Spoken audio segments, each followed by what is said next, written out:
Welcome to Holmes Stadium on Riverside TV for round 2 of the Southern Section playoffs. Nick Rice, Jerry Barra, Hillcrest, and Diamond Bar meet here.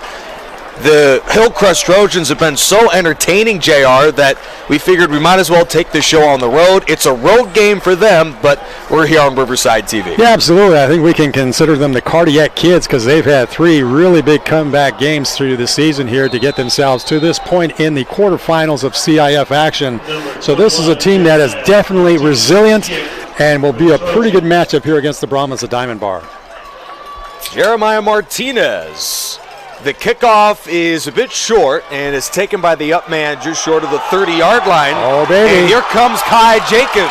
The junior with 1 to beat is run out of the 35 on a sensational return of 40 for Jenkins.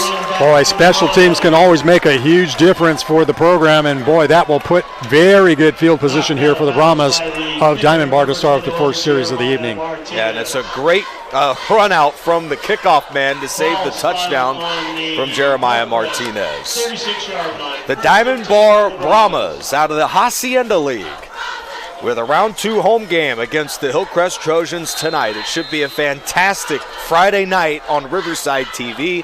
We'll give you score updates from across all the Southern Section, including the D9 playoffs and every game going on Riverside. That much more tonight on Riverside TV. Glad you can join for what should be a fantastic game. Tunnel screen, and Hillcrest read that one right away. Complete to Maddox Bernardino, who's a player to watch for them for Diamond Bar tonight. Yeah, Bernardino is definitely one of the leading receivers, or the leading receiver here for the Brahmas of Diamond Bar. Unfortunately, comes up 2 yards shy of the original line of scrimmage here. Let's check out the starting offense for Matthew Castaneda's Diamond Bar offense, and as you saw in the middle, player to watch, number 3, Maddox Bernardino. Second down and about 12 to go. They'll go on the ground. This is where Diamond Bar shines this year. And Zay Young, one of the nation's best in rushing yardage, with an excellent run on second down for Diamond Bar. Yeah, Zay coming into tonight's game with almost 1,500 yards on the season, so he has definitely been one of the more elusive running backs here in the San Gabriel Valley. Travis Carter's Hillcrest defense ranks second in the River Valley in points allowed. They did struggle last week, but Gabriel Luna in the middle is the player to watch for them. Number 23 plays middle linebacker for him. Quick flip of the sideline, and Bernardino, busy on this opening drive, makes the grab and moves the chains. Gain of 7. Yeah, quarterback Ryan Lewis is back in action after having missing most of the first half of the season due to an ankle injury. So I know Coach Castaneda's awfully glad to have him back into the lineup.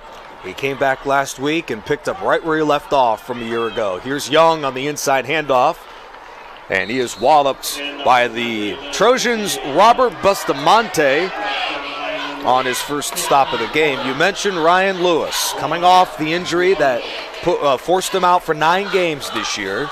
He came back last week from that injury, and this was a completely different looking offense. They rolled Coachella Valley last Friday. Lewis, a big part of it, throws for 215 yards with 5 touchdowns. And he's a big kid stature-wise. He's about 6'1", 6'2", close to 200 pounds, so he definitely has a commanding presence in the backfield.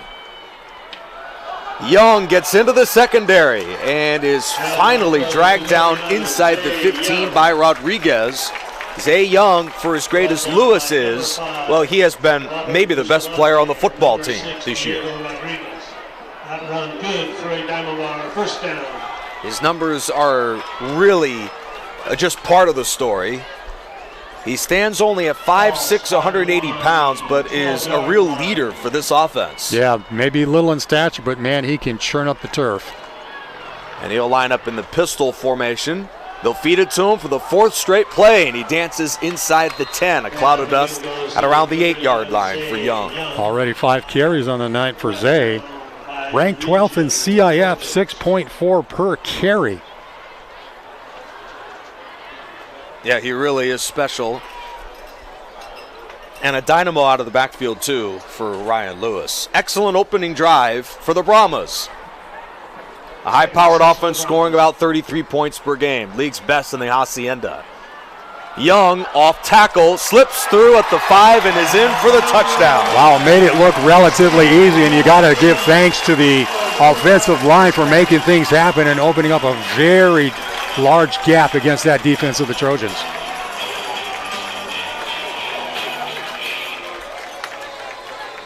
A real player to watch for them. 20 touchdowns in 11 games coming in tonight. So that might not be the last time we see him in the end zone. Yeah, very explosive offense, and we see why. They are currently 10-1 and won their league for the first time in quite a while. Do-it-all three-way player Maddox Bernardino hits the extra point, and Diamond Bar leads 7-0. Taking another look at this touchdown run here by Zay Young. Once again, that offensive line, which in talking to head coach Matt Castaneda before the game, he was very happy with the performance of his O-line and what they've done so far in the season, especially in postseason, and it certainly showed up that on that particular play for the touchdown.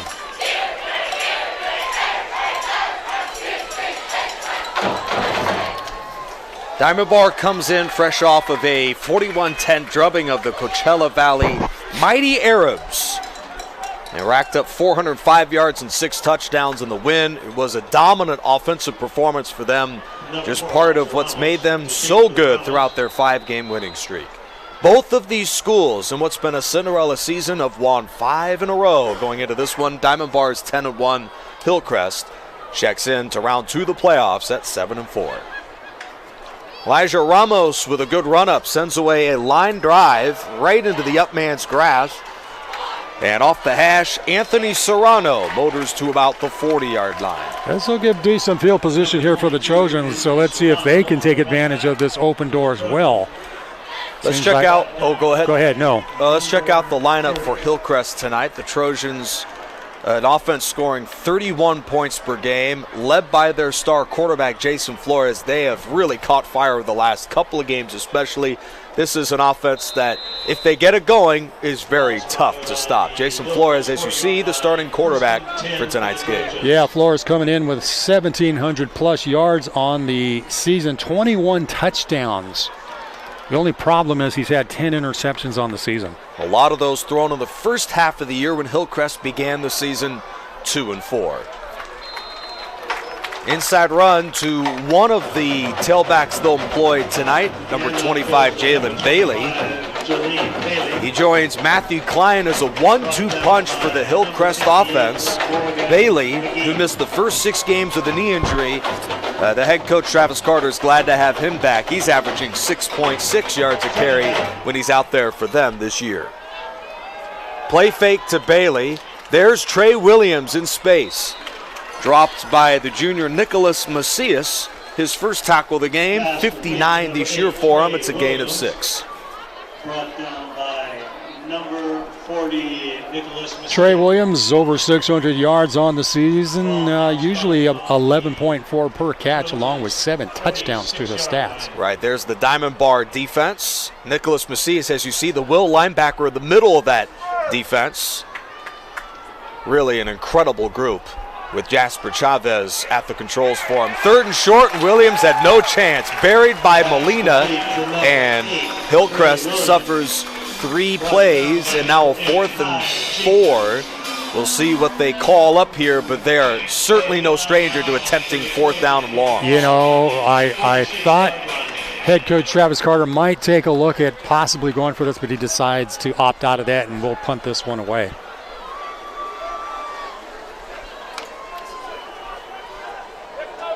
We just saw in the last Riverside TV game of Hillcrest. We'll bring it up more in a moment. It was an incredible game against Patriot. They went for 4th down nearly a half dozen times to mount one of the great comebacks in Riverside TV history. So this Jeremiah Martinez punt is high but short. Boy, that was a little bit of a risky move on that one. Right, down to the 30-yard line. A punt of 33, no return.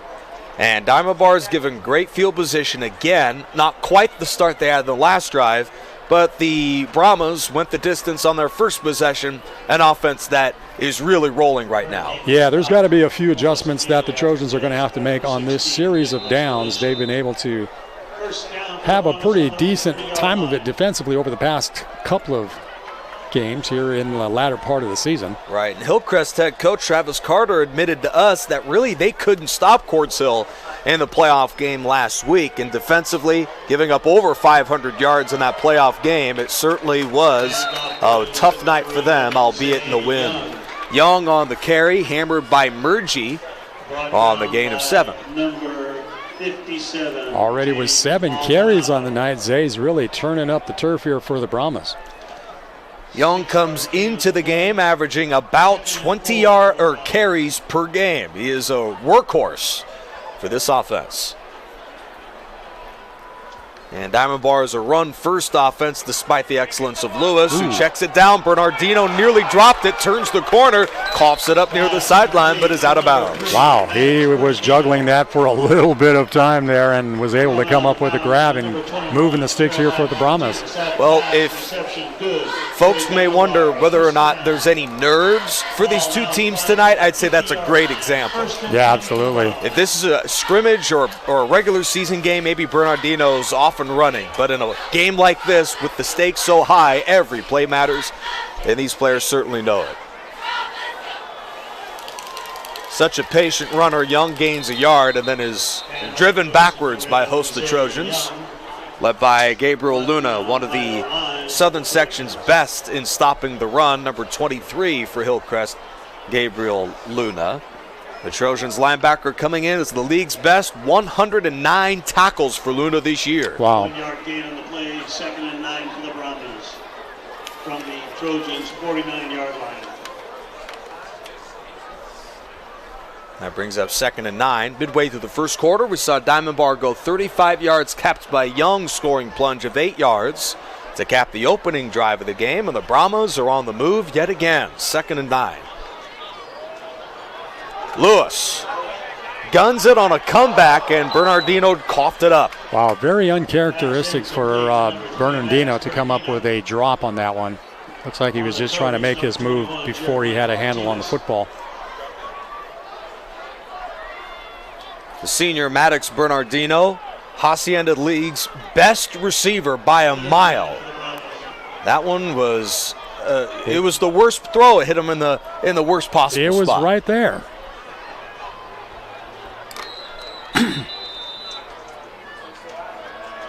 We've got an early timeout called by Diamond Bar. Yeah, Matt Castaneda, head coach, first year.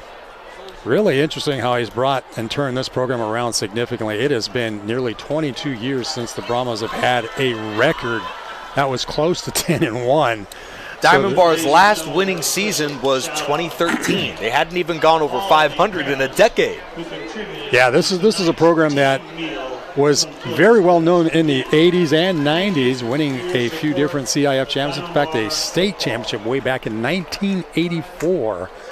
Our Diamond Bar historian, J.R. Ibarra, with us. In fact, they actually had a record-setting season where they scored the most points and had the most interceptions of 51. 51. 51. In fact, from what I understand, I was trying to confirm it this week, but apparently that record still stands.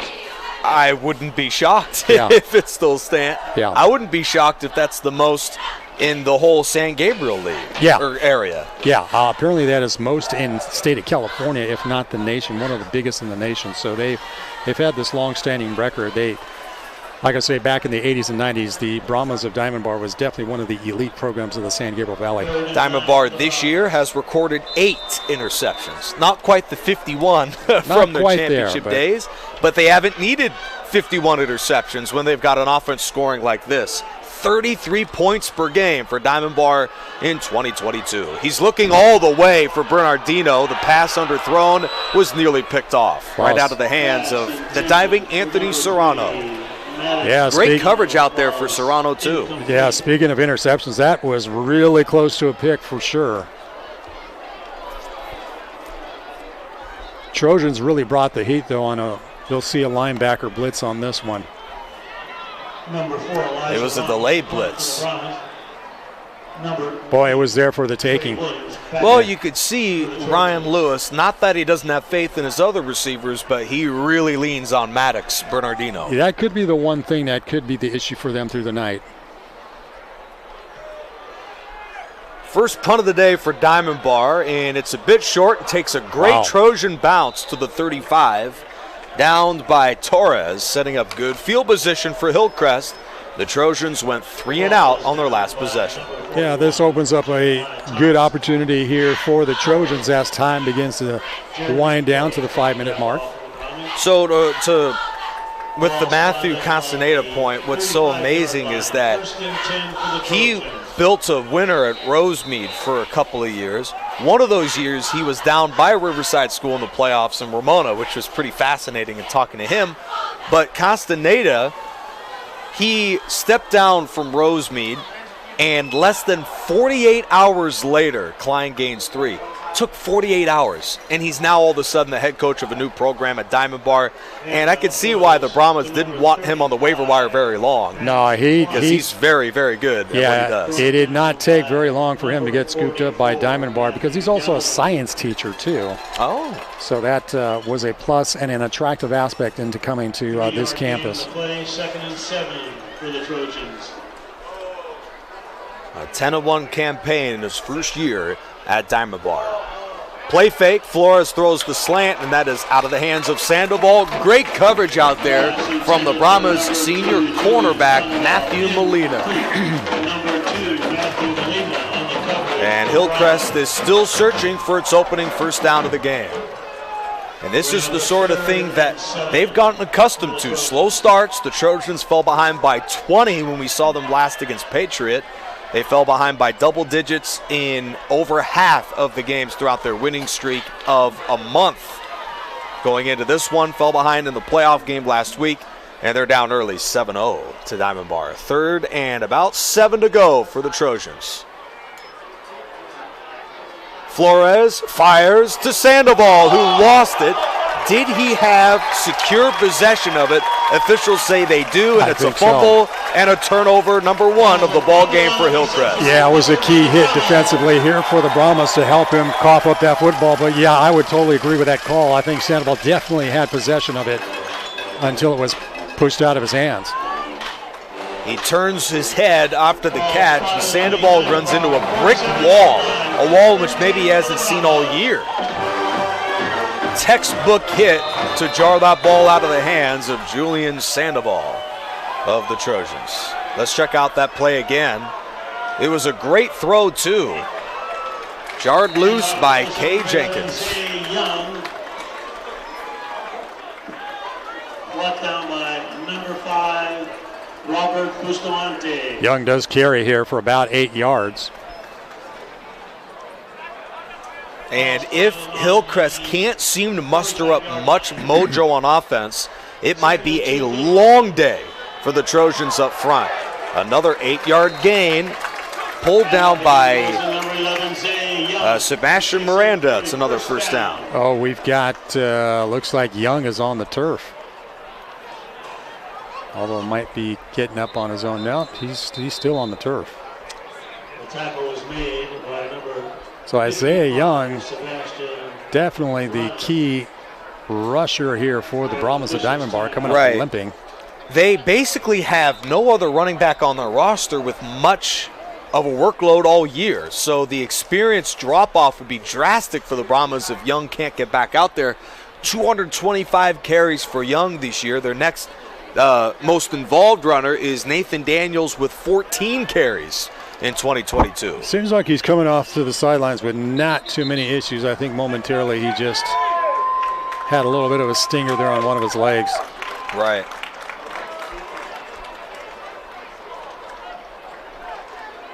It appears Diamond Bar will bring in their fullback, Jeremy Torres.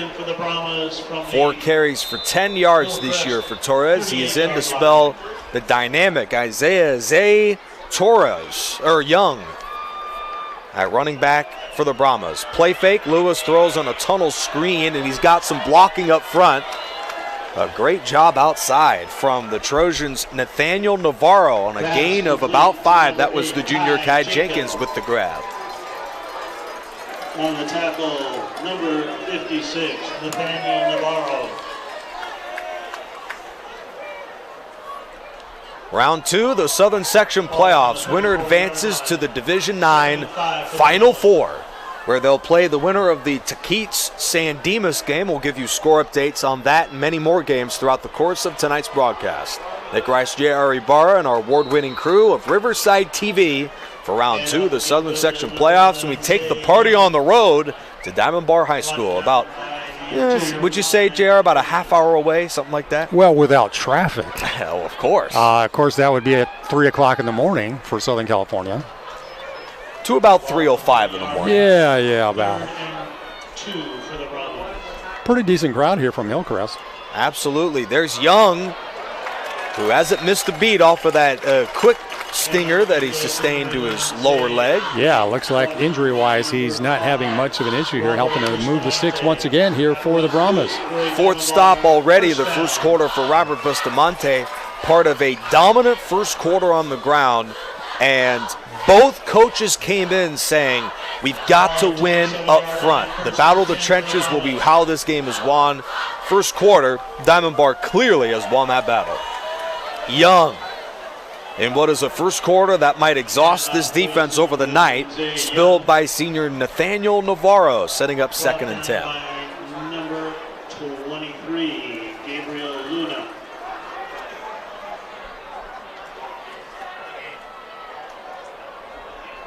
Not an amazing yard per carry average for Young, but he has been steady for them, moving the chains and keeping that defense honest.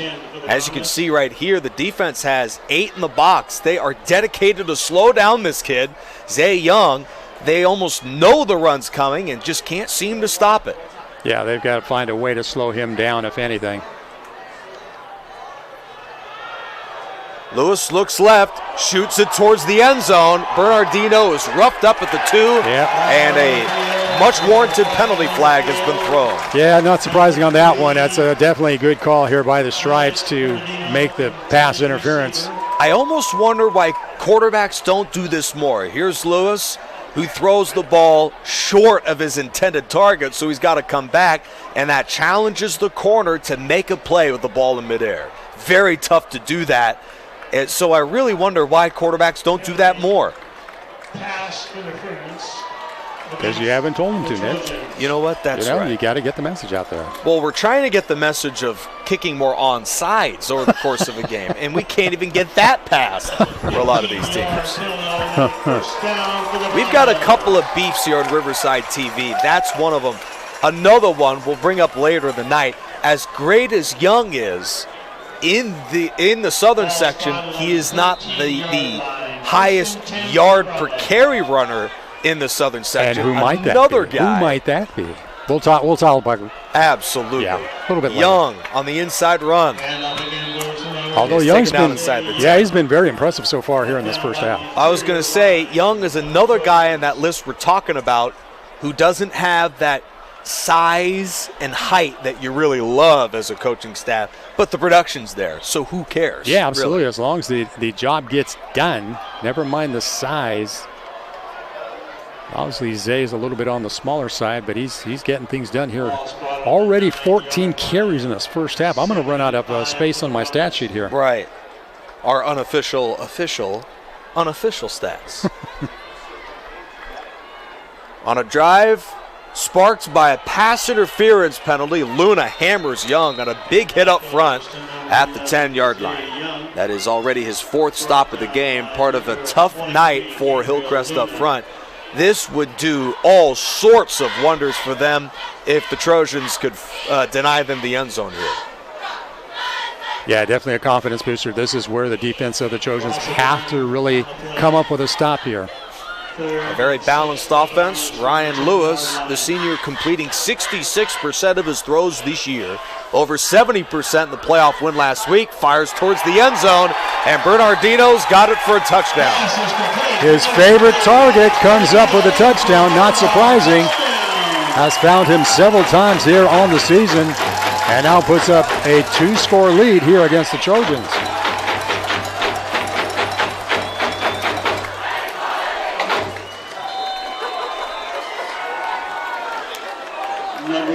That capped off a masterful drive. And now they'll bring in the Brahmas senior kicker and kickoff man, Elijah Ramos. And that is good. Late flag has been thrown. What's been a chippy end of that drive. Hillcrest has given up 2 touchdowns. Meanwhile, the offense has 2 3-and-outs. The last one ended with a Sandoval fumble. Let's check out how this drive ended. 3rd and 5, Trojans needed a stop, and back shoulder Bernardino beats the defense for 6. Well, Bernardino had 11 touchdowns coming into tonight's contest. You can add one more to make it a dozen. Well, Travis Carter spoke to us before the game about his defensive game plan, and you could almost see a little quiver in his lip about how many guys he had to prepare for. He was wishing, one of these games will have where we got to only focus on one guy, but Diamond Bar is the opposite. They have so many playmakers out there. You try and stop Young out of the backfield, and there's Bernardino breaking loose. So it looks like we got a penalty going against the Brahmas or against Hillcrest, although it's being marked off against the Brahmas from what it looks like.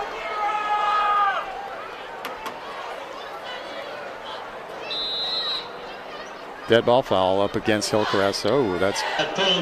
Hillcrest was almost penalized for one of those earlier in the drive. So already a couple of flags here. Officials are going to give them 20 yards of penalties. A couple of flags. 15. Yeah, a couple of flags already so far here for the Trojans of Hillcrest. Right. And here's where the playbook's wide open, and your favorite play is certainly in the discussion. It's something worth thinking about. Why not? You're up 2 scores. You're into the territory of the Trojans. If you don't get it, it's still not bad field position. Why not? I would definitely, I don't know if Coach Cat, let's see. I would definitely think about it. Long run up for Ramos, and it's a kickoff. Nope. And it winds up only hurting Hillcrest 20 yards. Second guessing here. So I'd say even if you are on-siding, I'd say a squib kick is a great idea. Absolutely. But that's why we're in the booth. And that's exactly right. Yeah. So Hillcrest has gone on 3-and-out on consecutive series. Their last drive ended as well with a fumble from Julian Sandoval. The Trojans came in this great offense, which hit its stride a week ago against Quartz Hill, setting a season high in yardage with 547 against the Royals last Friday. Tonight, 6 plays, 10 yards. First down to their own 20. Their third drive begins on the ground.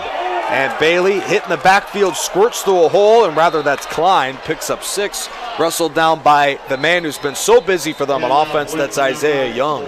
Boy, Klein initially hit behind the line of scrimmage, but man, he just really leveled a couple of defenders to keep things moving and grabbed 5, almost 6 yards out of it. Boom. That's the sort of play that can spark an offense. That was Bailey. My apologies, not Klein. 7-yard scamper to end the first quarter. And for those of you just joining us, well, Hillcrest has been overwhelmed in the first 12 minutes. That has been a bit of a story for them this year, the slow starts. This is such a crazy year for Hillcrest.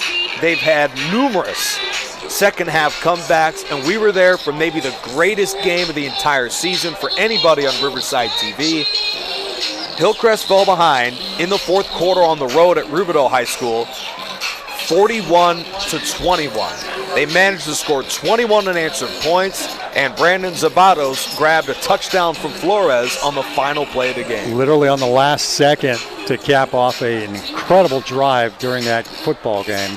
So these guys, I don't think they're panicked at all, even though they're down by 2 scores. It's not panic time at all for the Trojans by any means. This really is their makeup. And, the coach was saying this is the sort of team that seems to thrive when they're down and on the road. Hillcrest is a 3-2 ball club on the road this year. Diamond Bar, meanwhile, has yet to lose a home game.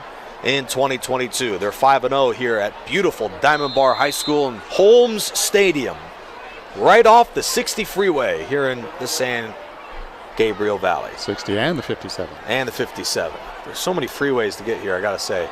Oh, my Into the gosh. secondary, and Diamond Bar didn't see it coming. Not at all. Bailey goes the distance. That is. Oh, he stumbles. Oh, the turf monster got him.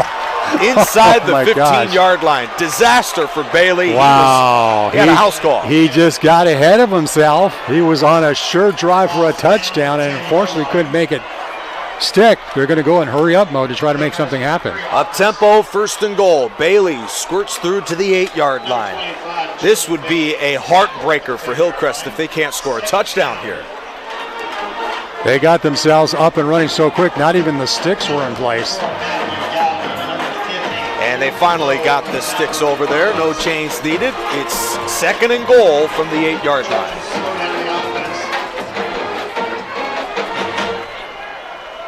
You know, if Daniel Jones has had a great career in the NFL while still doing that, I'd say for Bailey, that's one of those you put in the rearview mirror. Yeah, you know, it's just one of those things. Maybe he just got a little bit too excited that he saw nothing but end zone coming his way and just stumbled on the turf. Matthew Klein to the edge and in the end zone. Yeah, nicely Vicious done. hit of the goal line. Matthew Klein does what Bailey hoped to do on that drive as he caps it off with the score. Yeah, that's what the Trojans were definitely needing to come up and have an answer to the last score here by the Brahmas.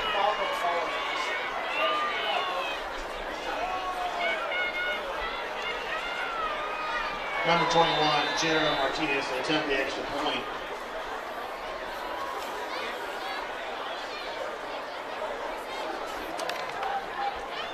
Brandon Zabatos will hold. Here is Jeremiah Martinez.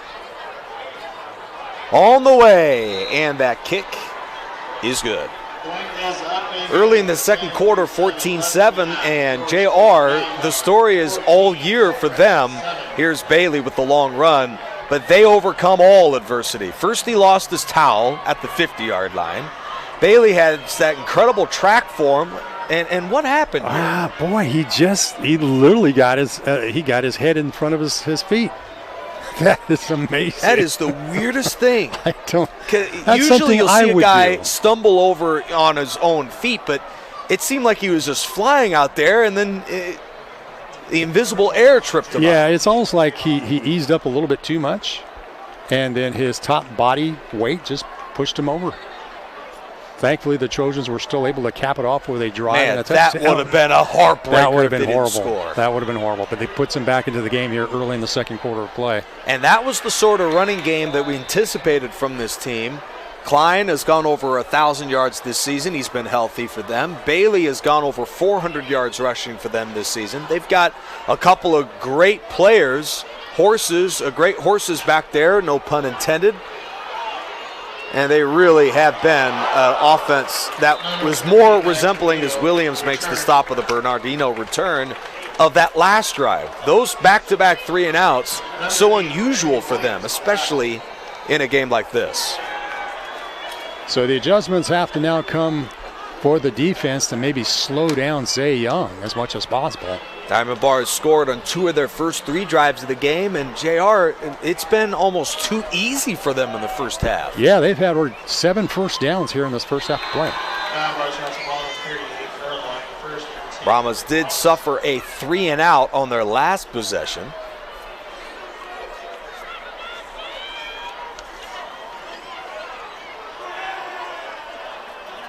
But their first 2 drives are a thing of beauty, 35 yards and 70 yards. Bubble screen to senior Nathan Daniels. He takes a tumble to the 42. Navarro makes the stop after a gain of 5. Tackle made by number 21, Jeremiah Martinez. Gain about 4 yards, 2nd and 6 for Diamond Bar. Ryan Lewis, the quarterback for Diamond Bar, such a terrific athlete. He might get lost in the limelight as Diamond Bar is a run-first offense with Young, but Lewis is so good for them, a real leader for that football team as he gains 2. Serrano stops him just across the 40-yard line. And Young already was 16 carries here in the first half of play, and we still got plenty of football left in the second quarter here. Right, and he's the guy that you talk about for Diamond Bar throughout the year, but this Ryan Lewis kid is an incredible player. He's got, according to his head coach, Matthew Castaneda, all the intangibles. When he was down, there were a few other quarterbacks who were serviceable for them, but Lewis is their real difference maker. And really the playbook opens up for them. Lewis dances into the secondary. He's still on his feet. It's a gain of 12. And Young, such a workhorse, has the first down for the Brahmas. Yeah, this is where the offensive line has really shined here for the Brahmas. And we got a Trojan down on the turf.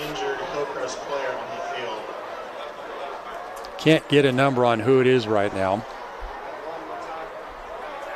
And we'll figure that out as soon as we can. The Diamond Bar quarterback, just to wrap this thing up, Ryan Lewis, he throws a 90-mile-an-hour fastball and is also a coach on the field in baseball. So an incredible two-sport athlete and an incredible kid.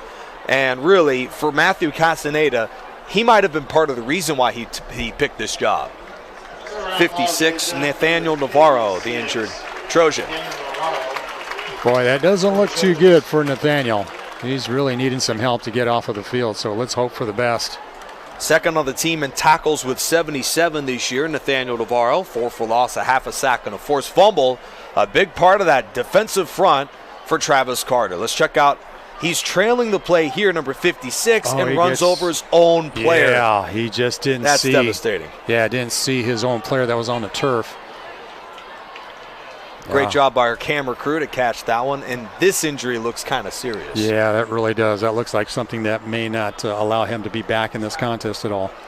So to take his place for the Trojans, Joshua Baca, 5'9", 215-pound senior, 34 stops this year for him. He is in the defensive line, joined by Jonathan Camacho, Sebastian Miranda, and also James Maldonado. That's the new front four for the Trojans right now, in the middle of a drive that really for the Trojans, just to stop the bleeding here, they're desperate to slow down this kid Zay Young, and they can't seem to do it. Losing Navarro is a big blow.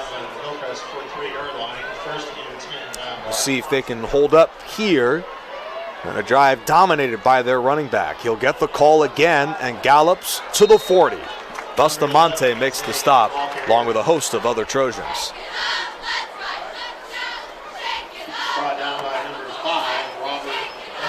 Fifth tackle of the game already for Bustamante, the sophomore who's really emerged. In fact, he is the only underclassman on that entire defense to start or play significant snaps for head coach Travis Carter.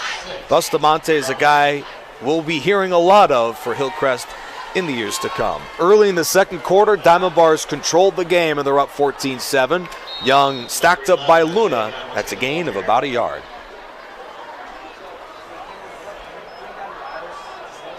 Third and 4. Tackle made by number 57, James Camacho.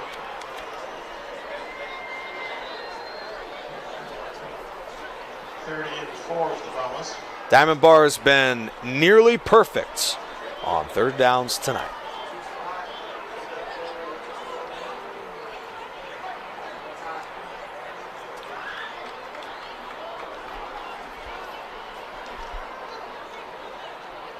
Here's Young, who does it again, dancing inside of the 34-yard line.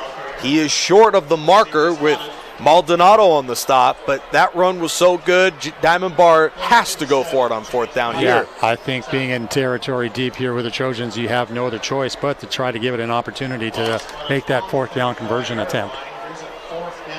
So on 4th and 1, they're compelled to go for it, and Diamond Bar brings in number 40, Nicholas Macias, as one of the fullbacks, joining Nathan Daniels in the play. One of the biggest snaps of the first half. Here's Young, hit in the backfield. What an athlete this guy is. It's a first down. Just keeps the body twisting and turning and moving through that front line. Comes up with a first down to move the sticks. You would think for a guy of his stature that he would shine outside of the tackles. Exactly. He might be the most physical runner, and he's only 5'6". Yeah, he's been primarily running in between tackles most of the night. We've seen a lot of great running backs over the course of this year, JR. He has to be the most impressive. Absolutely. This guy is incredible. Now he'll take a seat, a much-deserved rest. Kai Jenkins checks in as the deep back out of this pistol, joining Macias and Daniels. Lewis looks right all the way, pump and go down the field, and there's Bernardino for his second touchdown already. Over the pylon, and Diamond Bar's got a 2-score lead. What a throw from Ryan Lewis. Second touchdown of the night here for Bernardino to put it into the end zone for the Brahmas.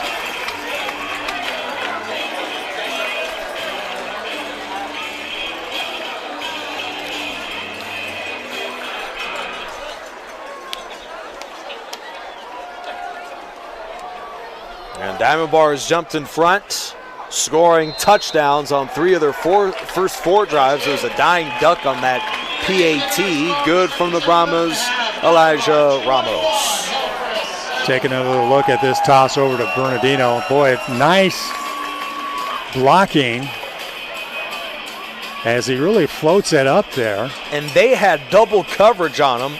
You might as well have the whole defense trying to stop Maddox Bernardino. He came into the game, did the Diamond Bar receiver with 61 catches for 947 yards and 11 touchdowns. Yeah, and that's in a run-first offense. Yeah, so far a very impressive series of drives here for the Brahmas of Diamond Bar. Right. Diamond Bar was a Division 12 playoff team last year when they went one and done. And then they bring in this guy, Matthew Casaneda, and the head coach has built a great program immediately. The team went 10-1, jumped to Division 9 playoff football, and considering they lost their quarterback for almost the entire season, they very easily could have been in a higher division if health wasn't a problem for them this year. From the 12 on the hop, here's Sandoval. Stiff arm at the 20, he's running backwards. Runs into his own man and is dropped at about the 18 by senior Nathan Daniels. Ran about 20 yards. It was side to side, unfortunately. 7 minutes left in the first half. We'll give you scores, news updates, and all sorts of storylines from across the southern section coming up at the half. Make sure to join us, Nick Rice, Jerry Barr at the half. 21-7 here. Diamond Bar, having scored on 3 of their first 4 drives of the game, they almost force Hillcrest to have to respond on this possession. I think they're going to have to definitely throw the football a few more times here in this drive. You only got 7 minutes to play with, so I think they're going to have to not push the panic button by any means.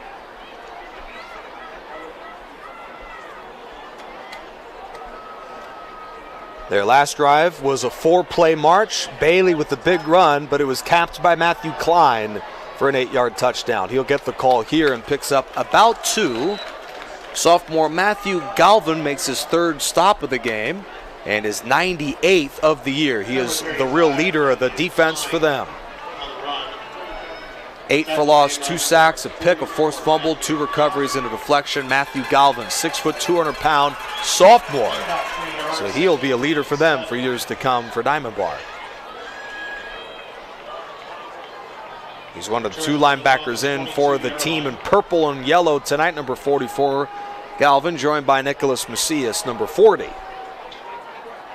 Play action, Flores to the sideline, and there's nobody there. Well underthrown. There was nobody there. Trey Williams was the intended target, and it was nowhere near that football.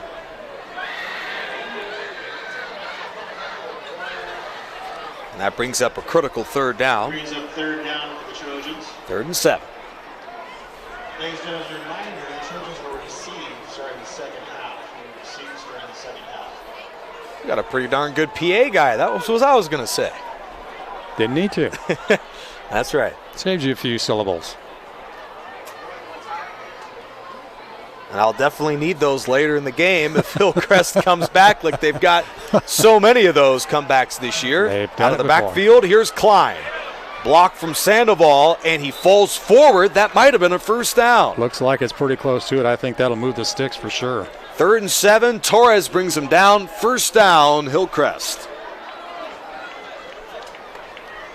What a run out of the backfield for Klein. That's the running back's 7th grab of the year, so he almost never made plays like that in the receiving game of the regular season. But he converts a 3rd down here on this opening second quarter drive. Trojans have the ball on the 30-yard line.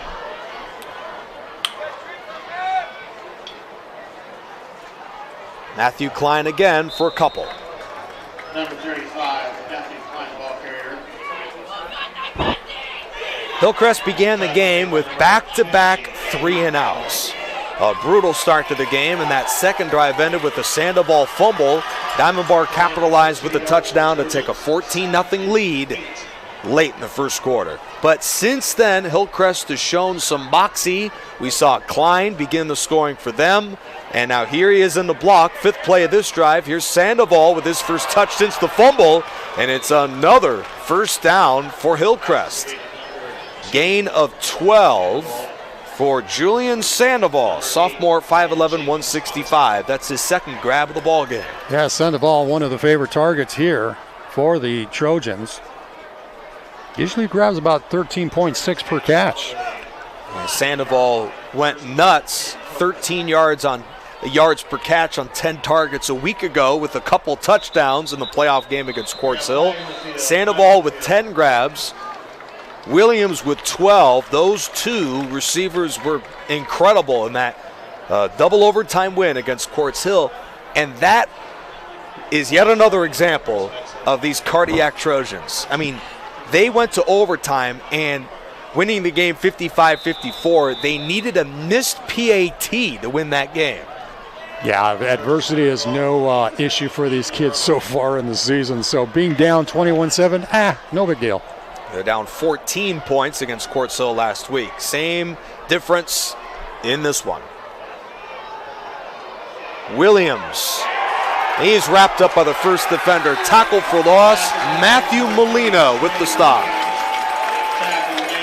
Great defensive play here by the Brahmas to back them up a couple of yards. And the best defensive player outside for them tonight has been this kid. He has completely shut down Williams tonight. A fantastic open field stop. Matthew Molina, the senior cornerback, with a big hit. 2nd and long here for the Trojans. Molina comes in top 5 in the league with 2 picks this year and 7 deflections. He's done a great job against Williams. Play fake. Flores throws towards Williams. Great coverage again from Molina. It's incomplete. Boy, Williams should have had that football. He was on a slant pattern there. Take a second look at this. He hit him right in the hands. Right. Had to reach for it, though. I think that was part of the issue. Well, Bernardino was close on the coverage as the buzzing safety. 3rd and 15, late in the first half. Hillcrest and Diamond Bar. Round 2 of the playoffs. Winner advances to the Final 4 of the D9 Southern section. A battle either to Keats or San Dimas. Klein releases. Flores under pressure. Takes off to his right. And this pass is short of the first down. Bernardino makes the stop of Julian Sandoval. 4th and about 6, maybe 7 yards to go for Hillcrest. Nice sidearm throw by Flores.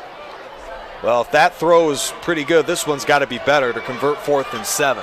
Big spot late in the first half for the Trojans. Yeah, the sticks is showing 3rd down, but it's actually 4th down.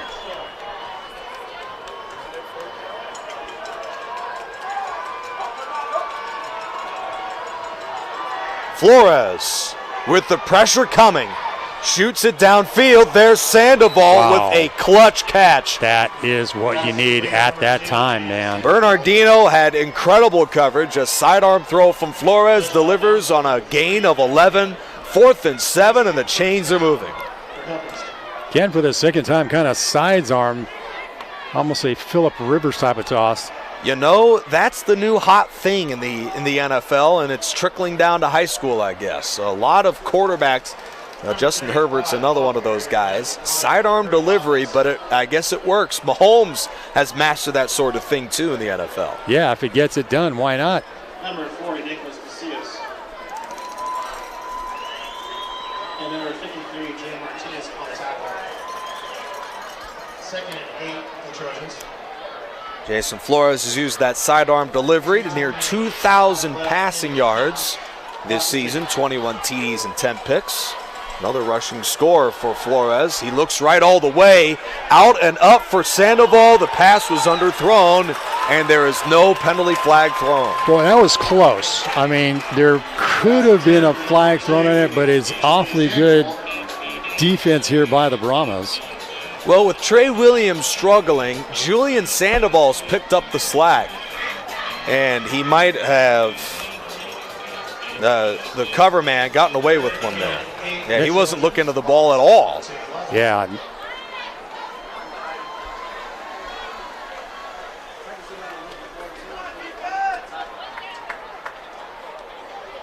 Nick Rice, J.R. Ibarra, winner plays either to quits or San Dimas.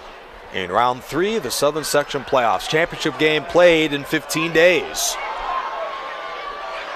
Klein is run out of bounds by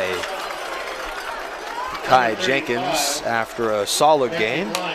So Hillcrest, well, who knows what down it is. Chains have moved at the Who third. cares if it's third or fourth down? Right. Doesn't make any difference to these guys. You know, I don't think the Trojans are even looking at the chains. No matter. It's like, forget that marker. Another fourth down for Hillcrest, and this almost seems to be when they play their best.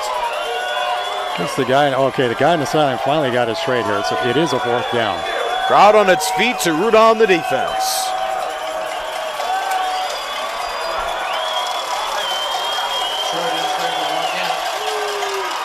Play fake. This to Sandoval. It's tipped away, Yeah, but that's flag. pass interference. Flag, yeah, boy, great way to draw the flag on that one. Sandoval did an excellent job of drawing the defenders. Brian Vu of the Brahmas on the penalty. Sandoval delivers on 2 fourth downs on this drive. Only the first flag of the night here for the Brahmas. And they almost got away with one on the previous throw to Sandoval. This time, Brian Vu cited with the penalty. 1:59 left in the half, and JR with a couple timeouts too. How do you play this? You know, let's get it into the end zone ASAP. I'd say that's a good idea. And then, onside kick. Hey, Yeah, there we yeah, go. there we go. You don't want to score with too little time left that's because right. you won't have enough for an onside kick. You got to give time to that onside kick, man. So Hillcrest has 2 timeouts left from the 19 of Diamond Bar. They're back in the red zone. Here's Matthew Klein. Oh, he man. slips through a tackle Wow. and is dropped at about the 12. That by Matthew Molina. Yeah, Molina kind of paid for that one, that's for sure. Flag on the field. There's a 3 flag on the tackles field. for Molina, 2 for loss and a pass breakup, and he has completely shut down Trey Williams. Hold on the offense. Hillcrest brings it back. Yeah, and they gated by a holding call, so that'll bring this one back, unfortunately. 4th flag of the night here for the Hillcrest Trojans. In the history of Max Preps dating back 2 decades in record keeping for Hillcrest, they are 0-2 all time, are the Trojans in the quarterfinals of the Southern Section Playoffs. So this would be the first playoff winning streak all time for Travis Carter and for Hillcrest as a program in the 21st century. Win and advance to the semis. Flores, middle screen, there's Klein. And he takes a tumble to the 25. Number 35, Matt McCline, the ball carrier. Morgan McGee makes the stop, his second. We haven't talked much about it, but we do have 5 Riverside teams in action tonight, so We sure do. somebody's bound to advance, I would say. And we will give you all the updates. One of those 5, absolutely an update tonight. CSDR California School of the Deaf in Riverside. Second and a long 15 to go. Flores to Sandoval. Gets a block and picks up about 5. Bernardino makes the stop, his third of the game. Going to be well shy of the original line of scrimmage, but what the heck? It's third down, and it looks like they're going to take a timeout here by actually Hillcrest is going to take the timeout. 47 seconds, so you may as well talk this one over to see how you can hopefully get this one into the end zone here. Yeah, it'll be an intriguing game plan for Travis Carter on third and about 11. 55 degrees, little wind in the forecast, clear conditions. It's that time of year, JR. Cold weather and great energy for tonight's playoff game. It's kind of interesting how we start off the season like in Bermuda shorts and T-shirts, and now it's like you're bundled up like it's Lambeau Field. You know, you get it all, I guess, in California. Yeah, you do. We're even saying it's a little warm because in Riverside it's in the low 50s, upper 40s with wind. So this is balmy compared to Riverside. You know, it really kind of is. You know, the wind is not a factor at all around here, even though we're almost in like in a little valley lane as we're right up against the 57 freeway. Right. In what's known as the Brea Canyon area. Interesting. It is beautiful, right off of the rolling hills here. So. Yeah, Diamond Bar is a beautiful town. There's no question about that. All right, folks, here we go. Third and 11. Less than a minute left in the half. One timeout left for Hillcrest. Out of their second, here's Flores going deep, and he overthrows Sandoval. And he was open for first down. The Hillcrest field goal kicking situation is a challenging one. This would be a 37-yard attempt if they go for the 3 here. Looks like they are. I guess Travis Carter made no hesitation at all to bring out his kicking crew unless, Yep. you know, just saying. So Zabatos will hold, and for the man who made both of his field goals last week in the double overtime playoff win over Quartz Hill, 37 yards for Jeremiah Martinez, and they will try it, but the kick is blocked. And of course, Maddox Bernardino is the guy who knocks it away. Boy, it was He's not been everywhere for them tonight, and he makes a big play. Scooped up by the Brahmas' Nicholas Macias. Yeah, unfortunately, was not a very good snap and placement, so that gave Bernardino the opportunity to come in and just completely keep that football from getting any trajectory at all. There's number 3, Maddox Bernardino. He flew in. Yes, it was a slow delivery to the Zabatos hold, but man, Bernardino wasn't touched as he turned the corner there, and this remains a 2-score ball game. You know, 35 seconds on the clock. I think the Brahmas have plenty of time to play with here if they want to get something done before they head into halftime. And they have 2 timeouts. Young has all sorts of running room, and he heads towards the sideline and gets that too. Out of bounds of the 42.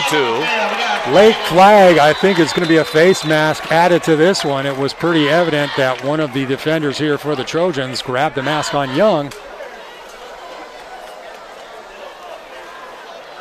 Disastrous end of the first half. Hillcrest was marching in for a score, and there was that face mask on Jeremiah Martinez. Still plenty of time to play with here for the Brahmas.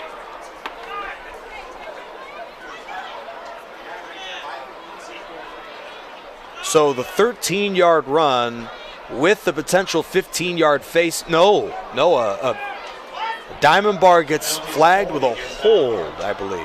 Really? Wow. Interesting. That's an interesting turn of events. That's a major sigh of relief for Hillcrest. Boy, that's for sure. They are certainly dodging a bullet on that one. So Young, believing that he just ran them into field goal range, after the penalty, that was a pickup of 3, and it used up 15 seconds. So the entire game plan switches for both schools. I got to say, for Hillcrest, I'm surprised they don't have more defenders back deep to prevent a long pass play. They have just a single high safety. So they give up the open short throw. Here's Jenkins with plenty of room. Man. You almost wish there was 2 safeties on the field. That's a 72-yard Jenkins touchdown. Wow. Jenkins, touchdown. Oh, wait a minute. Well, we got a flag down. Got a flag down. Hillcrest might have just been given the biggest gift of the playoffs.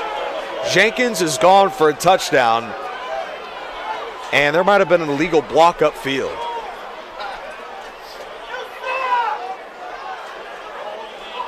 Yep, Yeah. there it is. Yeah. Well, you know, I was wondering why Jenkins had such little resistance on that run downfield. Yeah, he had a nice field of blockers ahead of him, but unfortunately they got a little too Handsy. handsy. And unfortunately for them, yes, they're gaining yardage, but the penalty is moving the clock to 14 seconds. They've really got only 2 plays Boy, to try and Hillcrest, score. yeah. Hillcrest has dodged a couple of bullets within a matter of 20 seconds. That's been the story of the season for Hillcrest. Absolutely amazing. Maybe we can get a replay on that one. 21-7 Diamond Bar. And Jenkins, man, that was a great run. And now maybe Hillcrest is listening to us. They've got 2 safeties in. Yeah, they got people. I was wondering why only 1 guy deep. I think you definitely have to be on your toes on this one for sure. Nothing cheap and nothing deep. From their own 36-yard line. Diamond Bar tries this time to avoid the penalty. They're taking a shot downfield. It's picked off, but that's interference on Hillcrest. Yeah, I think definitely interference on the tackle. It almost seems also like a face mask too. That might have been a business decision for Martinez because they've only got 5 seconds left, Diamond Bar does. So really they're down to 1 play. 3 consecutive flags here.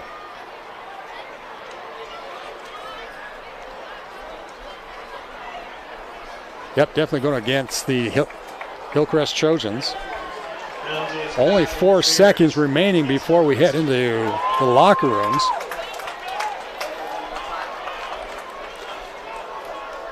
Well, you know, Hillcrest has mounted so many incredible comebacks. Tonight, though, Diamond Bar is giving them a sort of passing attack that they really haven't seen much this year. This guy, Maddox Bernardino, number 3, not only has he been great in the receiving category, but he's creating penalties and all sorts of stuff we don't usually see out of this Trojan defense. Yeah, certainly has wreaked havoc here against the Trojans. And I got to say, I am a bit surprised Hillcrest doesn't have 1 or 2 guys standing almost near the end zone. I mean, this is kind of strange. There's discussion going on where the sticks are being placed at the original line of scrimmage. They're trying to determine the original line. yeah, if it was a 15-yard penalty, they should be at around the 45. Let's check out how that last play panned out. There's a lot of crazy stuff going on here. Diamond Bar might have had a hold on this previous play. Let's see. First, the offensive line, where there was definitely interference later. But here is that last Jenkins. And oh, you can see the push in the back. Yeah, you can see the block in the back. Not egregious, but definitely was there. That was 2 plays ago. Yeah, enough to create the flag. And then I believe this was that Jenkins touchdown. Let's check it out at a different angle. All right, so they reached the chains. Yeah, I got to say, it wasn't egregious. No, it could have gone either way. I was definitely right on the borderline of being able to call it and not to call it. But either way, you know, I am amazed. Hillcrest, now they've got a couple guys deeper, but I would be paralyzed with 4 seconds left. I don't care about giving up a 30-yard play here. Yeah, Lewis has got enough of an arm to make something happen here in 4 seconds. He'll fake the check down, dump it off to Bernardino. This, barring a penalty, is the final play of the half, and that's okay. Out of bounds inside the 30-yard line. Hillcrest has managed numerous second-halch comebacks. They erased a 21-point deficit against Patriot to begin their winning streak. Fell behind by 14, managed a way to win in double overtime against Quartz Hill last week. But they haven't played a team like this Diamond Bar comes in 10-1, and they took it to the Trojans in the first half. Yeah, it was a very impressive first half here for the Brahmas at Diamond Bar. Definitely had much control of this game and controlled the line of scrimmage very significantly. According to my calculations, they had 10 first downs in the first half here. Ryan Lewis threw a couple of touchdown passes for the Brahmas, the quarterback, 10 this year, most since coming back from the arm injury late in the preseason. Diamond Bar 21, Hillcrest 7. We have scores, news updates, and stats from this game and across the league and across Riverside and the whole southern section when we return. We're at the half in the playoffs. The Brahmas lead it by 14. We're back right after this. Live local. Help support your favorite businesses with the Shop Riverside Community Card. With over 200 Riverside businesses giving exclusive discounts and offers to community card holders, there's something for everyone. Participating organizations sell these cards for only $15 each, with $10 going straight back to the organization itself, making the Shop Riverside Community Card a fantastic way to support your favorite local group. For more information about the Shop Riverside Community Card and to find participating businesses, please visit shopriversidenow.com. And don't forget to live local.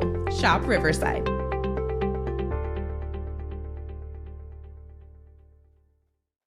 California leads the nation in railroad trespass-related fatalities. In 2021, there were 243 trespass casualties in California. We can all help reduce trespass-related incidents even further if we never trespass on railroad property for any reason. That means no biking or walking near tracks. Railroad property is private property. The only safe place to cross train tracks is at a designated crossing. September is Rail Safety Month. Please do your part. And whenever you see tracks, always think train. Engine 1 AMR, respond with RPD for a traffic accident with injuries. In 1234 Main, cross of Columbia, 2 vehicles involved.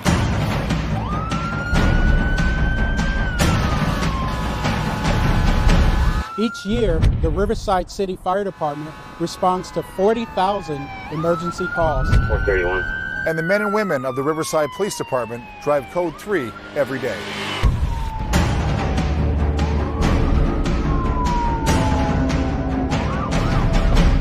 We need your help so you know what to do when you see emergency vehicles. Pull to the right. Pull to the right. Pull to the right.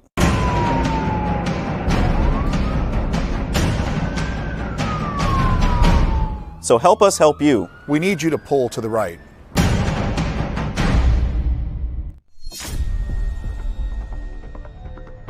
We are proud of the Riverside Police Department's tradition of integrity, service, and excellence. RPD officers are disciplined, well-trained professionals who always lean forward to make our community safer and more livable. We are always looking for mature, educated men and women who want to apply their courage and judgment to serve the people of Riverside. If that's who you are, we want to talk to you.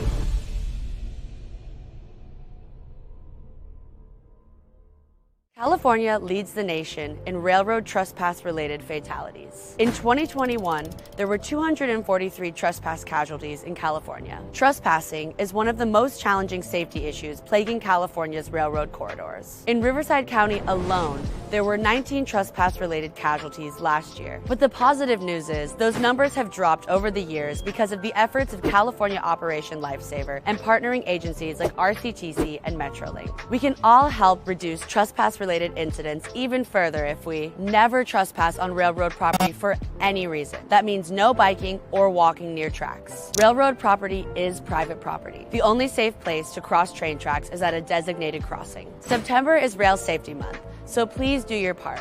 And whenever you see tracks, always think train. And stay off, stay away, stay safe.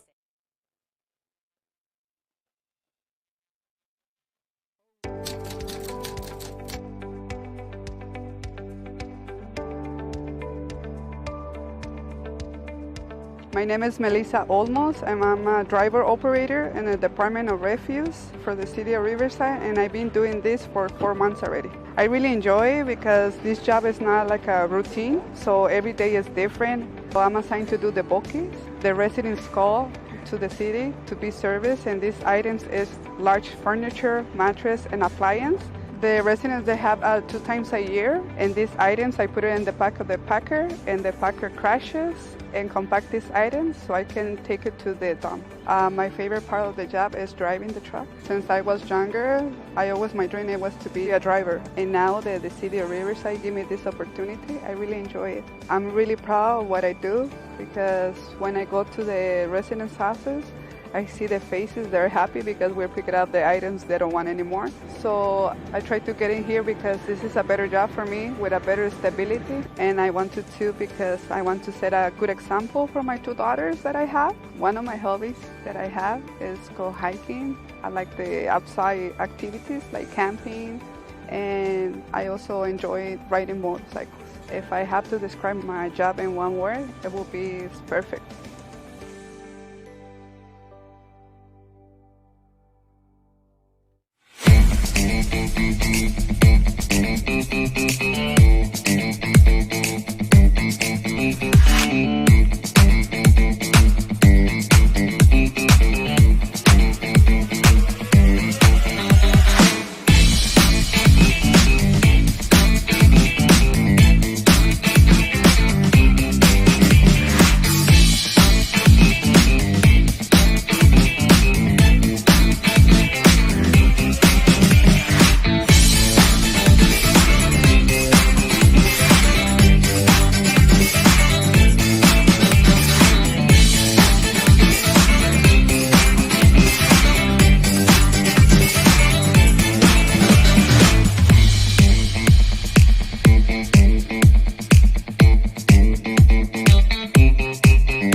Is our very first building of a little free pantry. We are building a little free pantry in our community. It will be one of the 26 throughout Riverside that will help fill the gaps of food scarcity here in Riverside. Data is telling us now that 1 in 6 families are hungry. It's about 44% of adults and about 50% of children that are hungry here within our own neighborhood, in our own backyard. Because of the pandemic, there's a lot of hunger out there. There's a lot of families in need, and we hope that this will act as a bridge until families are able to get the food that they need. I think that there are always those times where we are living paycheck to paycheck and we need just a few cans of something to get us by. So these little pantries will serve in that capacity, and we're really excited to see something that will help families in need. And this has been a wonderful collaboration with the Riverside Mutual Aid Network, IEHP, here at Sandals Church, and the City of Riverside. So this has been a fantastic opportunity for community members to step up and to fill a real void in our city, which is food insecurity. So the idea is that if one of these free little pantries in your neighborhood, you could stock it as frequently or as infrequently as you want to. And the idea behind it is that when people have extra food, it doesn't go to waste. These pantries are just kind of the first step, right, for reintroducing neighbors back to each other, getting folks involved in taking care of each other again, and just strengthening those community bonds that Riverside is so known for. Because things like food drives and food distributions, they're really good, but they only help folks in that moment of need. And we wanted to create something that would continue giving back 5, 10, 15 years from now, and really allow the community to get back into taking care of each other instead of maybe relying on, just government or nonprofit structures to kind of take care of them. If others want to follow suit, they can apply at riversideca.gov/cares as an application, or they can email us at neighbor@riversideca.gov to receive an application to host a little free pantry in their neighborhood.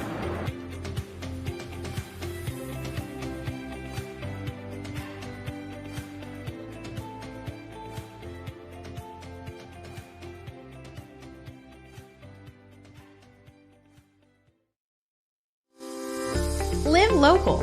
Help support your favorite businesses with the Shop Riverside Community Card. With over 200 Riverside businesses giving exclusive discounts and offers to community card holders, there's something for everyone. Participating organizations sell these cards for only $15 each, with $10 going straight back to the organization itself, making the Shop Riverside Community Card a fantastic way to support your favorite local group. For more information about the Shop Riverside Community Card and to find participating businesses, please visit shopriversidenow.com. And don't forget to live local. Shop Riverside.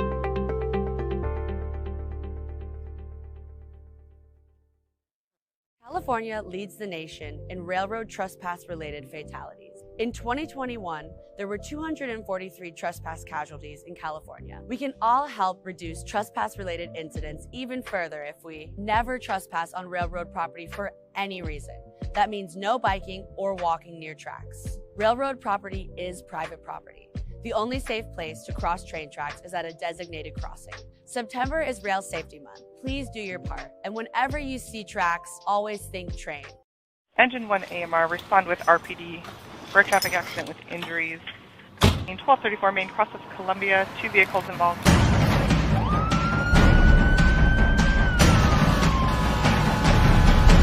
Each year, the Riverside City Fire Department responds to 40,000 emergency calls. 431. And the men and women of the Riverside Police Department drive Code 3 every day.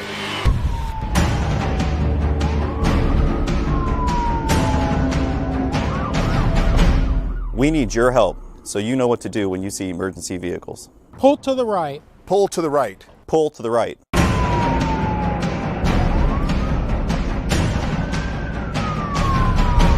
So help us help you. We need you to pull to the right.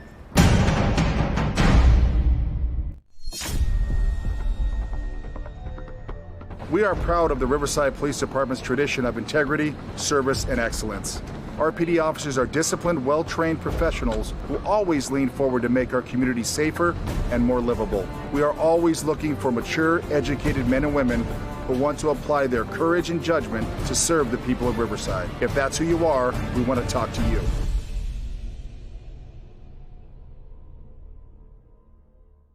California leads the nation in railroad trespass-related fatalities. In 2021, there were 243 trespass casualties in California. Trespassing is one of the most challenging safety issues plaguing California's railroad corridors. In Riverside County alone, there were 19 trespass-related casualties last year. But the positive news is those numbers have dropped over the years because of the efforts of California Operation Lifesaver and partnering agencies like RCTC and Metrolink. We can all help reduce trespass-related incidents even further if we never trespass on railroad property for any reason. That means no biking or walking near tracks. Railroad property is private property. The only safe place to cross train tracks is at a designated crossing. September is Rail Safety Month, so please do your part.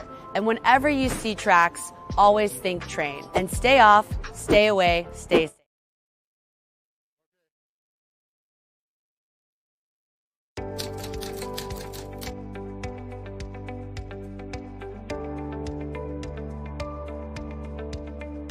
My name is Melissa Olmos. I'm a driver operator in the Department of Refuse for the city of Riverside, and I've been doing this for 4 months already. I really enjoy it because this job is not like a routine, so every day is different. So I'm assigned to do the bookings. The residents call to the city to be serviced, and these items is large furniture, mattress, and appliance. The residents, they have 2 times a year, and these items, I put it in the back of the packer, and the packer crashes and compact these items so I can take it to the dump. My favorite part of the job is driving the truck. Since I was younger, my dream was to be a driver. And now that the city of Riverside gave me this opportunity, I really enjoy it. I'm really proud of what I do because when I go to the residents' houses, I see the faces, they're happy because we're picking up the items they don't want anymore. So I try to get in here because this is a better job for me with a better stability. And I wanted to because I want to set a good example for my 2 daughters that I have. One of my hobbies that I have is go hiking. I like the outside activities like camping, and I also enjoy riding motorcycles. If I have to describe my job in one word, it will be it's perfect.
back. Riverside TV. We're in round 2 of the Southern Section playoffs. It's a special time of year. Diamond Bar is up 21-7, part of bad news on a Friday night in Riverside. 5 Riverside schools are underway in CIF playoff action, and 4 of them are behind. The Trojans are one of them, 21-7.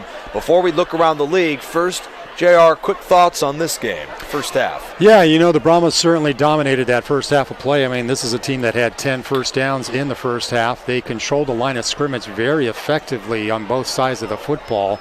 And it's not panic time for the Trojans by any means. They have seen themselves in this type of scenario before, but they've got to make some very significant adjustments defensively to at least slow down Zay Young, because he has really been turning up the chirp. 21 carries for 95 yards and a touchdown in the first half for the Brahmas, Zay Young. Winner of this game plays the winner of the San Dimas to Quits ball game, underway right now at San Dimas, just 10 miles up the road here from Diamond Bar. 2 quarters complete, San Dimas leads to Quits 13-0. It should be noted that as we look at the first half highlights, Hillcrest would play San Dimas at home if the Saints wind up winning that game. Zay Young was fantastic in the first half. Here's a look at that touchdown. And then Lewis finds Bernardino for his first of 2 scores to put him up 14-0. Early in the second quarter, Bailey got tripped up by the turf monster at the 10-yard line, but Hillcrest would score 2 plays later and trim the lead to 7 with 10:57 left in the first half. And that was from the other guy, number 35, Matthew Klein. Yeah, they made up for it. Boy, it looked like it could have been a disaster on that stumble on the run there. But they did manage to score, but that would be the only time they'd score in the first half. And Diamond Bar capitalized on a short field late in the first half with a 26-yard scoring connection from, yet again, Ryan Lewis to Maddox Bernardino. 13 touchdowns for those 2 combined. That's been a popular connection all year, and that really was the story. Hillcrest needed to stop something, either Bernardino in the pass or Young on the ground, and they really couldn't seem to do either. No, neither one could be slowed down in the least bit, so there has to be that defensive adjustment, as we said. This is an opportunity, though, as the Trojans will receive to start the second half. Like I say, not a time to panic, but it would really behoove themselves to score on this drive. As mentioned, 4 of 5 Riverside schools are down. One of them is in our other Riverside TV game, part of our doubleheader tonight. From Riverside, ironically, we're covering games in the city that we call Riverside TV. At the half, the Coyotes of Calabasas lead Ramona 21-7. And I'm curious, maybe we'll get word just how much Bo Bruins has impacted that game, or if he even suited up for that playoff game. Exactly. He missed last weekend, and that made a significant difference, and unlimited use of Bo Bruins can still make a large impact there for Ramona. Elijah Ramos with the towering kickoff.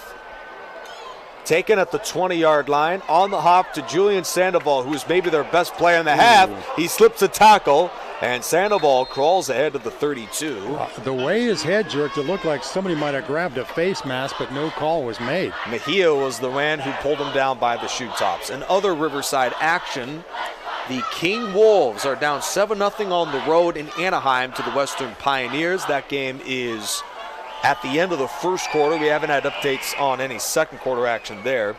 Garden Grove leads 14-7 at Notre Vista in a shocking start. The Braves have fallen behind in that game. And California School of the Deaf of Riverside is in their first playoff game at 10-0, but they lead in a nail-biter, 24-20 against the Flint Ridge Prep Wolves of La Canada, California. La Cañada. Did I say that right, JR?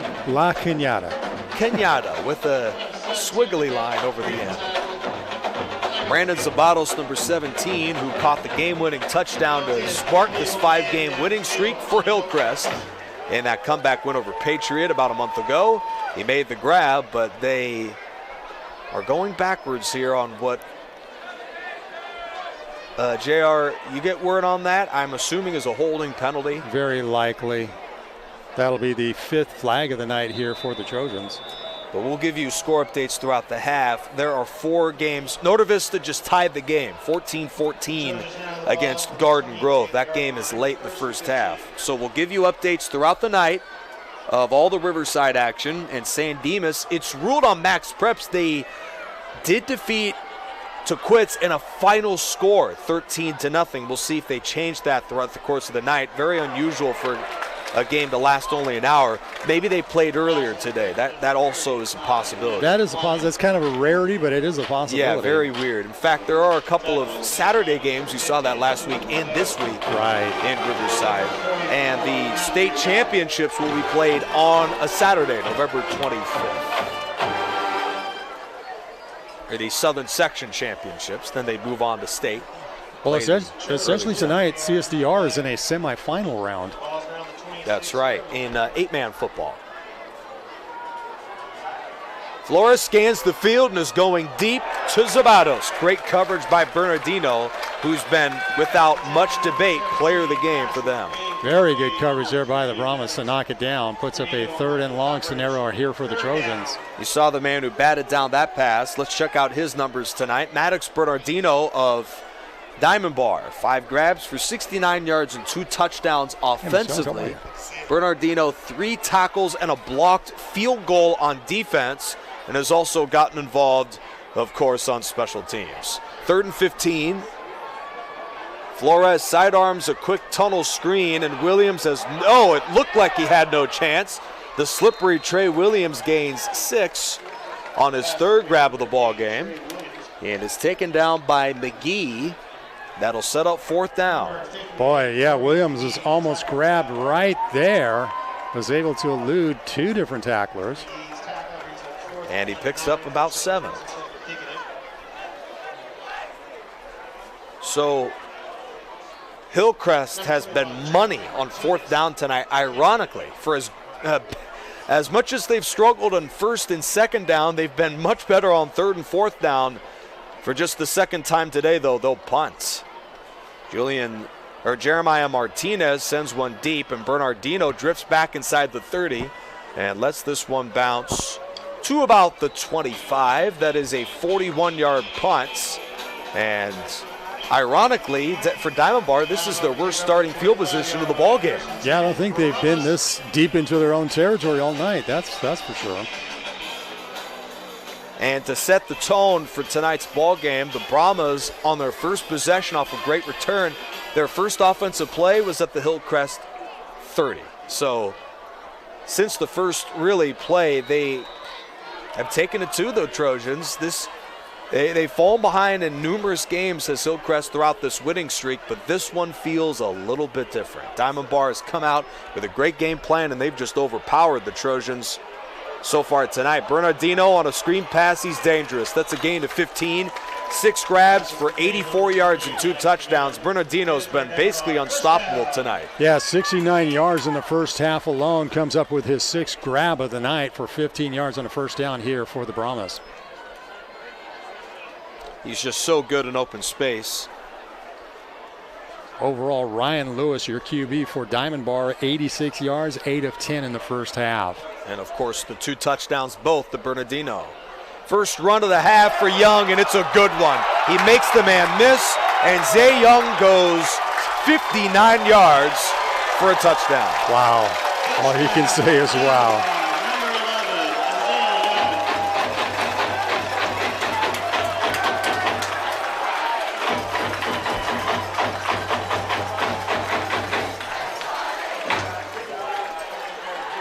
Try to take a second look at this one after this point after here by the Brahmas. Heck of a way to start off the second half with just 2 plays and into the end zone. Young had 95 yards in the first half total, 59 on that opening play of the 3rd quarter. They keep burning this defense with paper cuts, and eventually you're going to start bleeding. This Hillcrest defense basically spent the entire first half on the field, JR, and you could see the fatigue right out of the 3rd quarter. That defense didn't look as sharp out of the locker room. Again, give credit to the offensive line here by the Brahmas to open things up. And Zay's been just going through the tackles all night long. He's not been running outside at all. Let's check out that play with one more angle, the wide view. It was a simple pulling guard to spring him into the secondary, and usually the last man has made the stop tonight, but Young shakes past Rodriguez, and for 59 yards, that's the sort of statement to begin the third quarter Diamond Bar was hoping for. This one's gotten ugly for the Trojans, down 21. Yeah, kind of crazy. Young already 154 yards on 22 carries for the night by virtue of that last run. I would be remiss if I didn't say this is the first all-time meeting in the 21st century between Diamond Bar and Hillcrest. History in the making. Yeah, and they're only a half hour away, so that is pretty interesting. Disaster averted there as the up man reels it in. Robert Bustamante at the 30-yard line. And for Hillcrest, who went 3 and out to begin the first half back-to-back, and the second half, as we saw them just a few moments ago, they've got to get something going here. Yeah, again, putting pressure on them now. It is a must that they really try to get a score off of this drive here. The Trojans' defense has struggled through most of the season, giving up 30 points per game. But the offense, in the 5-game winning streak, they've turned a 31-point per game mark into 46 points per game. So the offense has been red hot since October. But they're running out of time here. They've got to make something magical happen. This ball tipped at the line is nearly picked off. Crossing pattern in the making, but the Brahmas were right there to defend that one very effectively. Sophomore linebacker Matthew Galvin, just a 10th grader, 13, 14 years old. He might be wondering, who he's bringing to the school dance. He makes the pass deflection. He's been busy tonight at linebacker. In fact, he might be even too young for that. Maybe he doesn't make the age limit. Well, he also doesn't make the height limit. He's not nowhere near the tallest guy and biggest guy on the field, but he's just a difference maker for him. Nicholas Macias stops Matthew Klein on the gut run of 5. Only the 7th carry of the night here for Klein. And that's the amazing thing, when we look at players on the high school level, it's like, man, these guys are still reaching, figuring out puberty, still just getting involved with the balancing the academics and also the practice schedule. I mean, it's an incredible feat. And Flores fires one incomplete, and it goes even beyond that for Diamond Bar, because this is one of the most prestigious academic programs in America. Yeah, that's for sure. This campus has been well noted for its high standard of academics throughout California, not just around the San Gabriel Valley. According to USA News, they're ranked in the 98th percentile for academics in the country. What was funny, Coach Castaneda was telling us that unlike some other high schools, his kids have issues coming to practice because they're stuck in AP class. Usually it's the other way around. Exactly. Get into your regular classes, guys. Hillcrest goes 3 and out on back-to-back series in the first half and in the second half. 38-yard punt, nothing on the return. Bernardino taken down by Zaya Guerrero, the sophomore. And Diamond Bar fresh off of the Young touchdown run. With 8:21 to go in the third quarter, they could deliver a near knockout punch with a touchdown again. Yeah, if they score here, this really puts the hole much deeper here for the Trojans. They have got to get things going defensively on this drive. Hillcrest, fresh off of last year where they missed the playoffs, are in the quarterfinal round right now.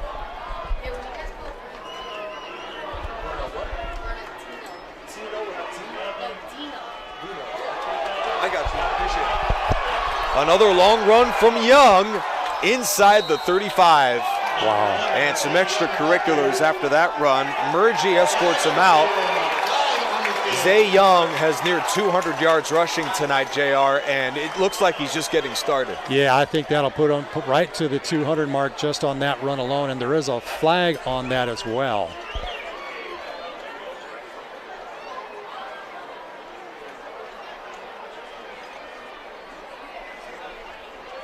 Take another look at this, see what might have happened after the play. I think this happened You can see by this point of the game, JR, Hillcrest is having a tough time getting off their blocks up front. I gotta say, I don't know about that call. That looked fair both ways. So this is actually going to go as a personal foul against Diamond Bar. Young, after you saw it on the replay, after the run, tossed Murgy to the side, but then Murgy kind of threw him away too. I just say that's a play-on type of situation. Yeah, you know, you're playing playoff football, let them play, but nonetheless, it still gives a pretty decent field position here that for the penalty, Brahmas. yeah, it kind of takes away from the story of the half. The Trojans are getting beaten up front badly right now. We'll see if they can shore up that defensive line here in the third quarter. Here's Young. Well, broadcaster's cheeks. The whole line runs right through the Brahmas up front. That's a loss of 3. Very rare, though. That's something we haven't seen a whole lot of in this football game. That is just the second tackle for loss of the game for the Trojans. That shows just how little pressure they've supplied up front, and that's the senior Joshua Baca with the tackle. But they're going to need a whole lot more than that, JR, to try and thwart this Diamond Bar football team. Yeah, they have to come up with a stop on this drive for sure. Diamond Bar racked up over 400 yards last week in their win against Coachella Valley, and they're near 300 yards already into the third quarter. Another catch, 7th of the day. Maddox Bernardino down the sideline. He somehow stays in bounds, and it's a hat trick for one of the best receivers in the game. Touchdown, Diamond Bar. Absolutely amazing on his elusiveness and the speed after the catch. What a spectacular athlete this kid is, Maddox Bernardino. 34-7, and that might have been his best play of the night. He's had a lot of good ones. Boy, this is going to make it even tougher for the Hillcrest Trojans to try to sport some sort of comeback on this one.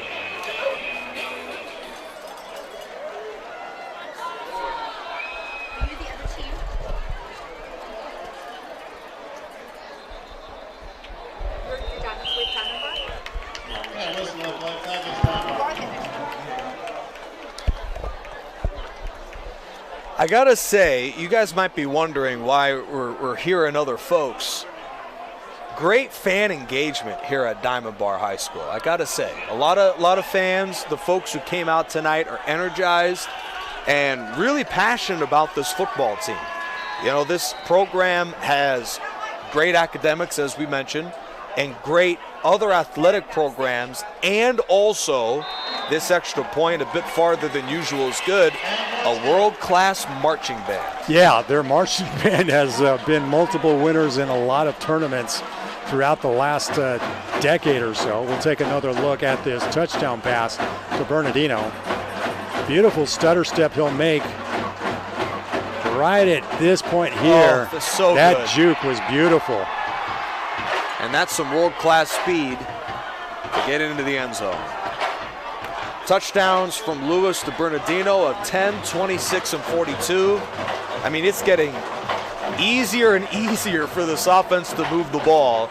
And for Hillcrest, part of what's helped them come back is that they've made timely stops and have forced turnovers. Exactly. They have made the turnovers effective for their last few games, but they got to make something happen here for sure. Right, they're losing the turnover battle tonight 1-0. That fumble from Sandoval has still remained the lone giveaway of the game, and that was on the 7-minute mark of the first quarter.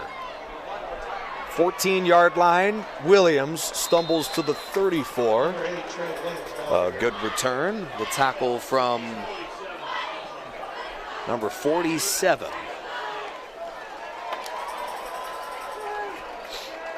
7:16 to go in the third quarter. Hillcrest, they've had a lot of great comebacks. This might be the greatest comeback in school history. If they can pull this one off. This is quite a hole to dig yourself out of at this point. I mean, they've got plenty of time, but it has to start happening pretty quick here. We'll give you score updates throughout the night in Riverside as well. What Riverside teams are going to advance to the CIF semifinals? You've got all that, of course, in the closing of this one right here from Diamond Bar. Pitch to Bailey.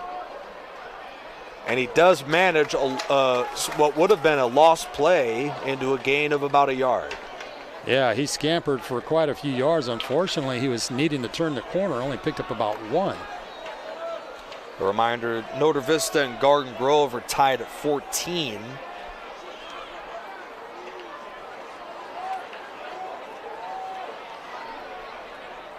King is on the road at Western and has fallen behind 14-0 right now in Anaheim. Williams is pulled down. Another big play in the backfield for his 5th tackle of the game. Sophomore Matthew Galvin makes the stop. Let's check that one out again. Boy, not only offensively but defensively, the Brahmas have been really tough in creating a lot of scenarios where they just can't allow the Trojans to advance, or the advance by the Trojans has been really nullified pretty significantly.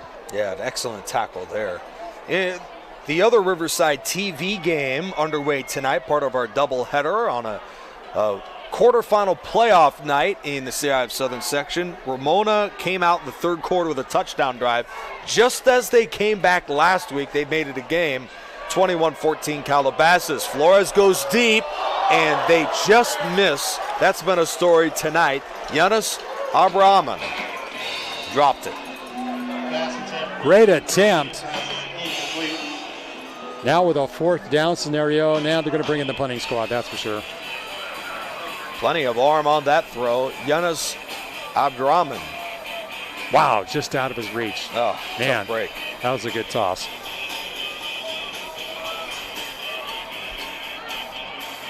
Winner of this game battles most likely the San Dimas Saints. They've been ruled a final 13-0 out of the game against Tequitz over at San Dimas, 10 miles north of here.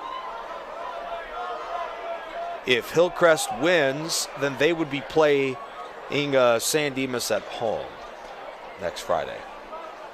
Which is essentially North Vista. Right. If Diamond Bar wins tonight, they would most likely visit San Dimas. We don't have a confirmation on that, but the confirmation is that Hillcrest would play home against San Dimas. Which would not be a super long drive. I gotta say. And since you're a Diamond Bar resident and an employee in the Diamond Bar area, you're very familiar with this program and the sort of impact it makes on the community. Yeah, I tell you what, we mentioned it that the program for the Brahmas has really been kind of suffering here in the 2000s, but back in the 90s and 80s, this was a very big football program that won multiple CIF titles. In fact, they had back-to-back titles in 98 and 99. This facility, Holmes Stadium, Jenkins with an excellent catch and run, taken down by Luna near midfield. Holmes Stadium constructed in 1985. Late flag throw, and another one flies in too. Well, a little extracurricular activity going on. Looks like it's going to be a dead ball foul. This might go against the Brahmas.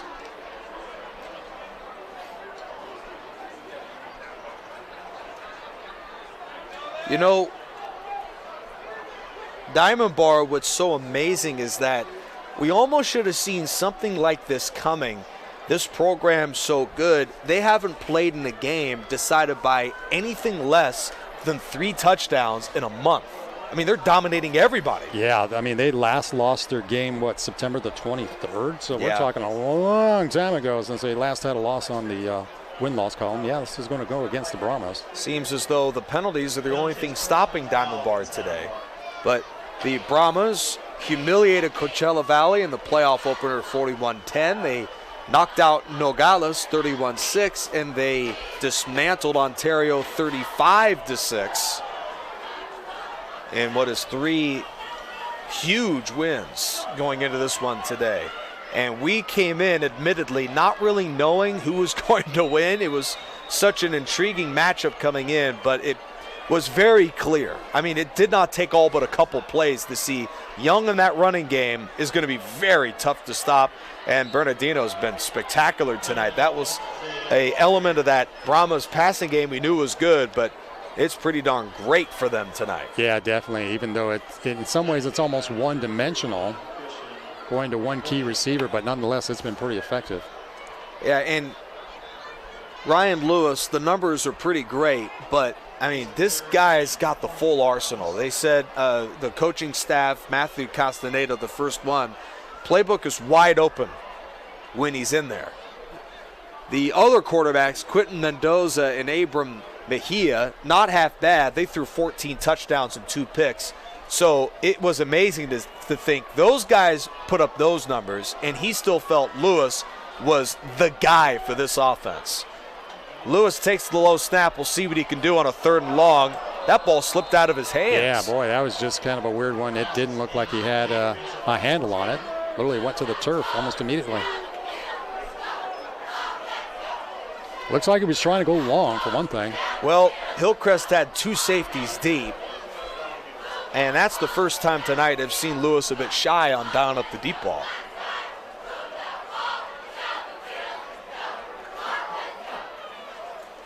Seems pretty clear to us. If Hillcrest doesn't score a touchdown on this drive, oh, it's over. It'll be very difficult at this point. This is a kind of a must-do situation here for the Trojans.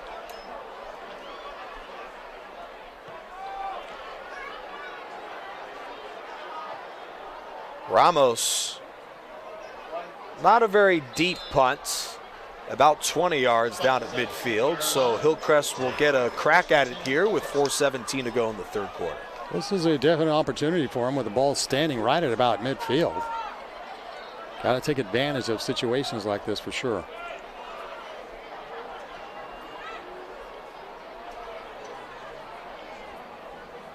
Currently in Riverside, 3 of 5 schools are either trailing or tied. CSDR is in front in a nail-biter, 24-20. Notre Vista and Garden Grove are tied at 14 right now in Riverside. Ramona down 21-14 to Calabasas. And the King Wolves are down 14-0 against Western. That game just underway in the 3rd quarter. Another flag here for the Trojans.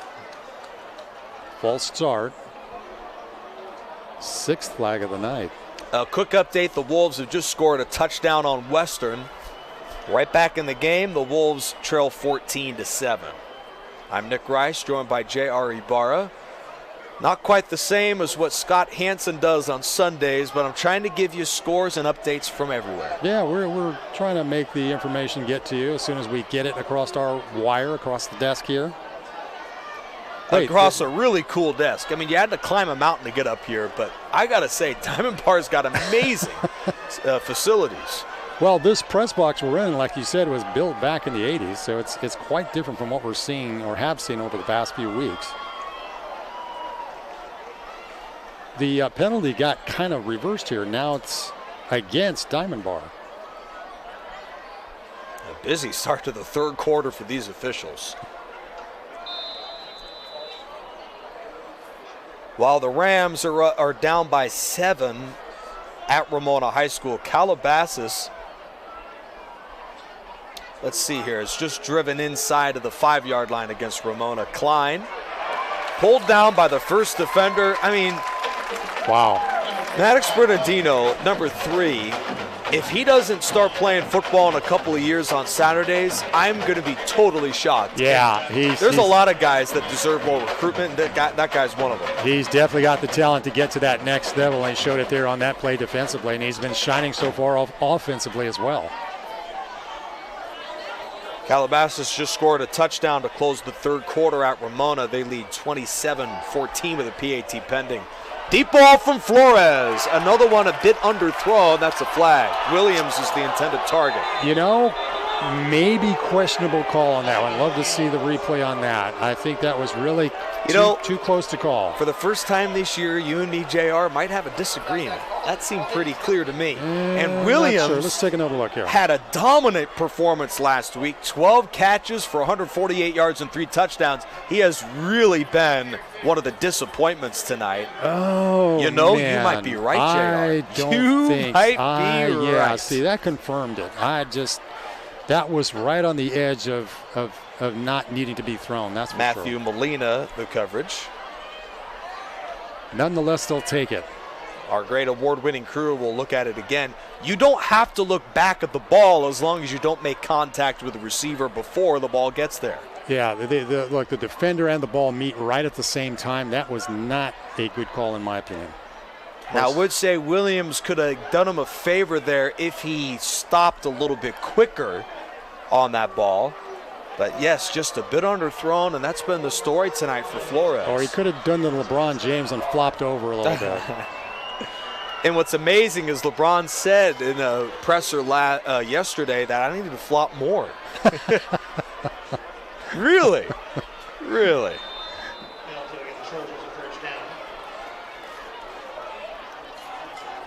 So this gives a great opportunity here with the ball spotted right at the 30-yard line to see if the Trojans kind of punch this one in. They need it badly. You know, you don't really get penalized much. It's very rare. Ooh, Klein baby. gets smoked.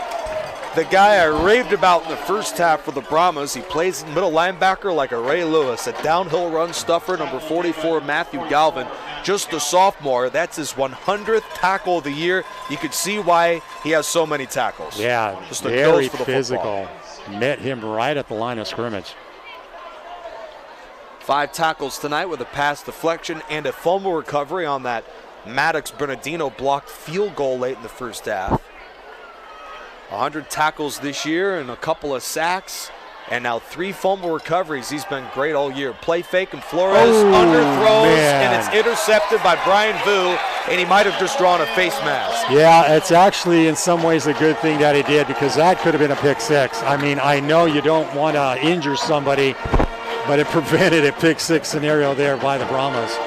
Sandoval was the intended target, and sophomore Brian Vu has his 2nd pick of the year.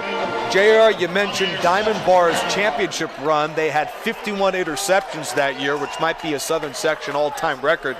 That's just their 10th of this season, but a big one to end that drive. Yeah, look at this one more time. Oh, man, and that's another pass underthrown. Yeah, that definitely could have been a pick 6 without a question on that. And this other wrinkle to Jason Flores was under the radar because they were winning games, but we brought it up early. 11 picks thrown from Flores this year. He's a gunslinger, and he will make some mistakes every now and then, and it really hurt him on that drive. Yeah, 2 tonight, and that just has made a huge difference. So you would say a necessary face mask he had to do on that You know, play? in some ways, yes. I know you don't want to be, play dirty. You don't want to injure somebody, but in order to prevent the score, that what really happened. Young is well over 200 yards now. He's at the 30 and is bumped out of bounds at the 25. Wow. Absolutely amazing, this kid. Well, thanks, JR, for writing down all of Young's stats with gloves on because of how cold it is. A very chilly 55 degrees. I'd love to hear how many yards Young has tonight. Run out of bounds by the Trojans, Anthony Serrano. Let me try to get a quick calculation to you here. Well, you better hurry because I'm sure Young is going to. He'll pick up a few more while I'm adding up the stats here. Well, lucky you. He's actually out of the game right now. From the 25, they'll lean on their tight end. That's Daniels with a strong 3-yard run. The tackle from Robert Bustamante, his 6th tackle of the game. Young had 95 yards in the first half. In his first snap of the third quarter was a 59-yard sprint to the end zone. And that has been the theme of the third quarter. Young's done whatever he wanted to in this offense. According to my unofficial calculations, 27 carries for 214 yards. 214. Adrian Peterson broke my heart in 07 with 296 against the Chargers. Young might just surpass that with about 14 minutes to go in this one. Wow. Great blocking up front, and the Brahmas' Kai Jenkins is dropped inside the 10. Maldonado makes the stop. I think at this point, Coach Castaneda may want to rest Young. Although he's coming back onto the field just as I say that. Game update out of Riverside. Norter Vista and Garden Grove are tied at 21. Wow. Riverside schools, it seems, in the playoffs are second-half warriors. Meanwhile, Western leads now in Anaheim 20-7 as they punch in a late third-quarter touchdown to take a 2-score lead. Did the Pioneers. Young stacked up for one of the first times today. Yeah, loses 2 on the carry. In the third quarter, the California School, the Deaf Riverside Cubs, have scored 2 straight touchdowns. They lead Flintbridge Prep in the third quarter, 38-20. That's one of the closest games they have had all year. I mean, they have just dominated everybody like crazy. Okay, let me give you some scores of CSDR this year. You ready for this? Yes. 54-6, 62-18. Yep. 84-8. Yeah, that was the game we covered against the Florida School for the Deaf. Oh, look at that. A St. Augustine school, and that was when the hurricane was rolling Exactly. through. So it was like great timing. Yeah, those poor kids, they had to go back and actually not go straight home because of the hurricane. Right. And then they also beat Desert Chapel 50-18 in their last game a couple of weeks ago, 52-6. So Flintridge Prep has scored 20, and in fact, JR, that's the second most points they've allowed this year, most since August. Wow. Well, it looks like we got double penalty flags going against the Brahmas of Diamond Bar here. Already takes them to 7 flags on the night. Winner of this game plays San Dimas in the next round, and it seems as long as this game ends before next Friday, that game will be played. Plenty of penalties to slow this one up. Yeah, looks like we're going to take a short timeout as well. So this will give me an opportunity to quickly go over the scenario tonight. So winner of this game plays San Dimas in the semifinals, and then there are 2 other games where the winners join San Dimas and either Diamond Bar and Hillcrest in the semis. That's La Quinta and Laguna Beach, no score in that game. And then the other one is that Norter Vista Garden Grove game. So Hillcrest still has an outside chance of meeting Norter Vista in the Southern Section Championship game. Of course, down 28 doesn't help, but Norter Vista is doing their part. They've come back to tie it at 21. Yeah, the way the bracket was split, essentially the potential is that Hillcrest could match up against Norte Vista if both teams advance all the way to the finals. Of course, right now looking a little on the dim side for the Trojans of Hillcrest. But congratulations goes to all the schools that advanced. There was only one team that lost in the round of 16 playoffs. 6 teams advanced for Riverside to the postseason, and 5 won their first playoff game. And that's last year. 6 teams made it to the playoffs, and all 6 advanced. So playoff success for basically everybody in Riverside is no problem. Yeah, it's been a pretty decent year for the teams that have advanced, and we're still holding out hopes that a few more of those guys will make it to the next round, to the semifinal, or for CSDR it would be to the finals, essentially, if they can win tonight. The only team that lost in their playoff game for Riverside, I want to say, is Patriot. No, Patriot didn't make it. Let's see. Who? So this pushes the Brahmas way back to the 35 of the Trojans. I'll figure that one out at some point tonight. Ramona, Norter Vista, King, Hillcrest, and CSDR, the 5 that advanced. Lewis is going deep. And there's Bernardino again, down to the 15. Wow, nicely done. Very good execution here by the Brahmas. Jeremiah Martinez makes the stop. They'll rule him down at the 17-yard line. I mean, this guy's unguardable. Boy, Max Bernardino. Plus, the offensive line is granting plenty of time to make that toss there. Lewis and Bernardino both look like D1 guys. Yeah, that's very potential. Okay, let's go ahead and air some grievances. I know they're in the middle of this drive, but the guy we were talking about who has better numbers than Young, better numbers than all but 8 guys in the country, he also leads, in the state, he leads the Southern Section with 35 touchdown runs this year, even though he missed most of last week. Bo Bruins of Ramona. As Lewis guns it into the end zone, and Bernardino had it knocked out of there. Good coverage by Martinez that time. Great defense by the Trojans. Hey, Bo Bruins, I got to tell you, why is he not getting recruited by anybody right now? I don't get that. I just, that is the biggest head scratcher of the entire season, and why Bo Bruins has absolutely no letters in the mailbox from anybody. It's and no crazy. Recruiting profile. Like, they didn't even bother to create a profile for this guy. But he's a strong example of why here community college football is so good, because you get players that get passed up. They go to community college and finally get noticed and then move on from there. Timeout, Hillcrest. Timeout, Hillcrest. You know what? Maddox Bernardino is a 3-star wide receiver, and he doesn't have any offers, but his lone college of interest is Mercyhurst College. That's another head scratcher. He should be looked at by more than Mercyhurst. Well, you sort of figure. I mean, there's so much really good programs, so many good players out in Southern California that, you know, for scouts to try to take a gander at all these different players, it's a little tough to do.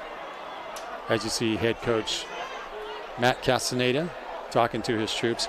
You know what I find intriguing is the similarities between Castaneda and Travis Carter. They both started out head coaching at the age of 28. Yeah, they're young guys. They both were quarterbacks in their high school days. Matt Castaneda nearby at Los Altos, and Travis Carter. He was a former player of the year there, and also at Bishop Amat. Correct, and also, you know, Travis Carter playing at King High School in Riverside for Ken Mashinsky. Yeah, how about that? Yeah, both of these coaches are really great for their programs. You know, they both are within their own territory that they grew up in, and it's great to see what they're bringing to each of their respective programs. Very cool stuff. Travis Carter took over for the great John Brandom in 2019, the guy who guided his team to 4 straight winning seasons, and Carter has kept this momentum going in Riverside. The slippery Isaiah Young. Could it be a hat trick for him too? He's down to the 6. Caught and dropped by Nicholas Valencia, the 5'7 senior, at about the 5. Young is closing in on 225 in rushing tonight. A big run to set up 1st and goal when we come back from the 3rd quarter. 12 minutes left in regulation, and it's a formality, all but certainly now. Diamond Bar on its way to the semifinals. They're up by 28 at the end of 3. Yeah, at this point, if I were Castaneda, I would begin to think about maybe sitting down your starters, although he maybe wants to stay on the accelerator and just maybe add one more to the scoreboard here. Right. Diamond Bar enjoyed its greatest regular season in 22 years as Matthew Castaneda comes to town. And before we go into the 4th quarter, just an outlook on this Brahmas team that we haven't covered all year until now here on Riverside TV. I'd say they got a pretty promising future with Castaneda as head coach. And it almost doesn't even matter who they have.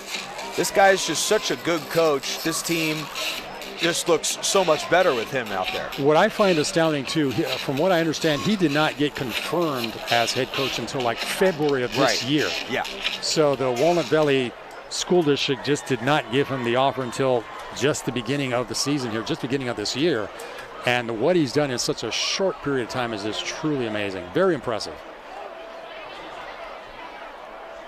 We certainly wish the best of luck to Diamond Bar the rest of the way, granted they advance. And a touchdown here would all but seal it.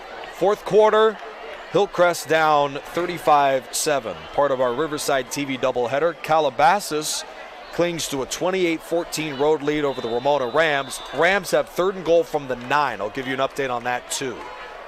It's 4th and goal for Diamond Bar to begin the 4th quarter at the 7. Lewis already with 3 touchdown passes tonight. That's incomplete, and there is no flag down. Now I would disagree with that one. I would say that is a defensive interference, but what do I know? So if Hillcrest wants to come back, penalty granted or not, they're going to need a magical drive here, 93 yards away from the end zone. Let's check out the play to end the drive. Yeah, I think the defender was right on him. Yep, look at that. Pretty much it was right close, there. But yeah, he was there before. Yeah, I think it was there just before the ball got there, so that could have easily been a flag. But, well, that's why we're not wearing zebra stripes. Rams had a 3rd and goal from the 9. They got pushed back to a 3rd and goal at the 25. by the way. Now in the 1st and 10 for Hillcrest. If Ramona doesn't score on that drive, then their chances are pretty slim too. Klein, wall up to the line of scrimmage to begin this possession. And Hillcrest might want to consider passing the rest of the day at this rate. Yeah, I think it's time to start throwing the football. Keeping it on the ground is not to your advantage right now. A tough night for Matthew Klein, the running back. He's flanked Flores. 2.8 yards a carry for Klein in this playoff game.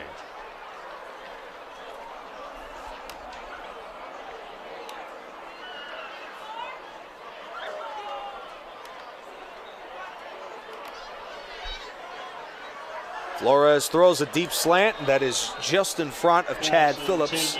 Incomplete, setting up 3rd down. Rams have a 4th down and long 2 from inside the 10.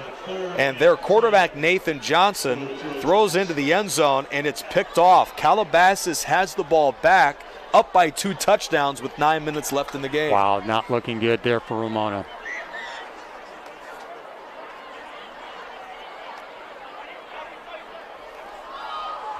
Yeah, tough break. Ken Mashinsky and the Rams. Across Riverside in the 4th quarter, Notre Vista and Garden Grove are tied at 21. Deep ball into coverage. And a great catch from Williams, who had been blanketed all night, out of bounds at the 45. You couldn't have asked for better coverage from Matthew Molina, just a better catch. I think he got away with a little bit of a push-off too, so he got a generous call by the refs. Let's take a second look at this one for Trey Williams. 1st down for the Trojans. Pretty decent toss there by Flores. See the push off right there. Oh, what a catch. Nicely done on the catch, though.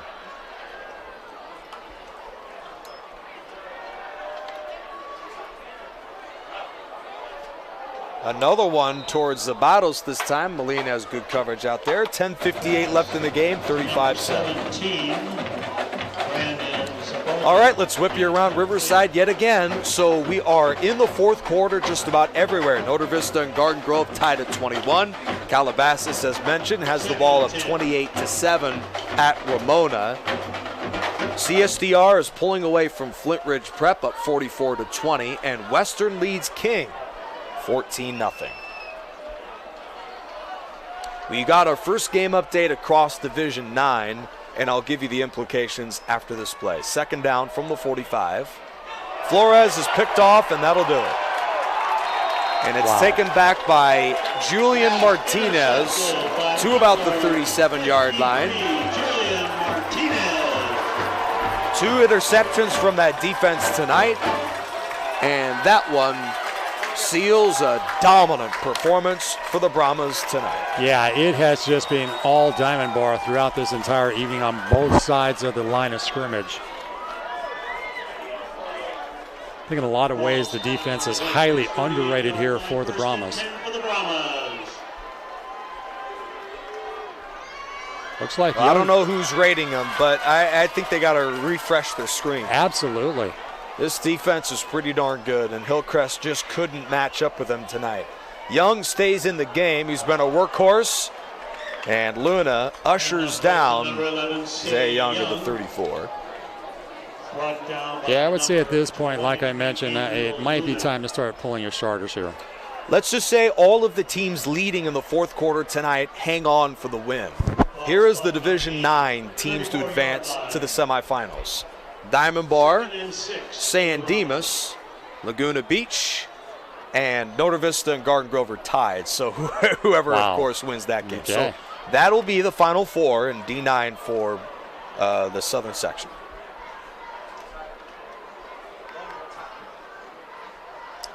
Young, who might be at 30 carries now, JR, picks up a couple, taken down by Baca. Legion of Trojans. 31 to be exact. 31 carries. Yeah. Amazing. Not too often you see a guy much smaller than Derrick Henry have 31 carries in a game like that. Yeah, that is so old school, but it's feeling kind of old school Diamond Bar, I can tell you that. Hey, there you go. Diamond Bar enjoying its best season in the 21st century. They are just a few minutes away from the semifinals. They haven't been to the semifinals since the 90s. And it's been that sort of a year. A lot of the Blue Bloods in the southern section have gone down early, leaving teams like Diamond Bar to advance to the next round. Really an incredible story for this program. Yeah, like I mentioned, back in 98, 99, back-to-back CIF championships, they went a perfect 14-0 back in 1999. Here's a little bit of trivia for you, too. On that team was a player, outstanding player, Jason Wright, who is now the president of the NFL Washington Commanders. Wow. It's amazing that that happened. It's also amazing that you know that. There's been some very standout people that come out of the campus here. You have none worse than J.R. Ibarra from Diamond Bar. Man, that I never guy. went to school here. Oh, you didn't? Never went to school here. Also, some more trivia for you. Ah, dang it. Come on. The school can boast 2 players on the PGA Tour with Kevin Na and Sahith Theegala. Very cool. Yeah. Wow. They both are very good players on the PGA Tour. Kevin Na having a very good career so far playing golf. Young has dropped on his 32nd carry to about the 20-yard line. And, you know, you brought it up with me throughout the broadcast and earlier about the academics and just the culture of this program, a well-rounded program, so they shine in numerous sports and numerous activities. Yeah, absolutely. You know, in addition to what they've done here recently with football, they have been a multi-CIF winner in golf and in badminton, which is not a widespread sport among Hey, that's still the, one you CIF. put on the banner in the gymnasium. Yeah, it still counts. They've got, and then also back in the 90s, they were a very strong program in boys basketball as well too. So this is athletically as well as academically one of the shining stars in the San Gabriel Valley. Young, 33 carries now, dropped at about the 20. Just a tough night for Riverside. There might only be 2 schools for Riverside to advance to the semis, or to the next round of the playoffs. Only one of the semis if Notre Vista beats Garden Grove. CSDR appears to be on its way to a home win over Flint Ridge Prep, so they are set to play in a Southern Section Championship. Yeah, exactly. So, well, and who knows? We may have the opportunity to cover that. We don't know. Well, unfortunately, there won't be many other Riverside schools to cover unless Ramona mounts a huge comeback. They're down by 14, and they are deep defenses, deep in their own 5-yard line. Calabasas is driving for what would be a knockout touchdown.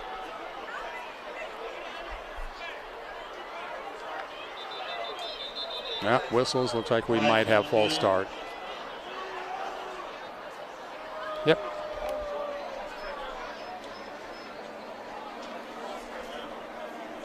Penalty is false start against Diamond Bar. Only the 6th flag. I say only the 6th flag here for the Brahmas of Diamond Bar.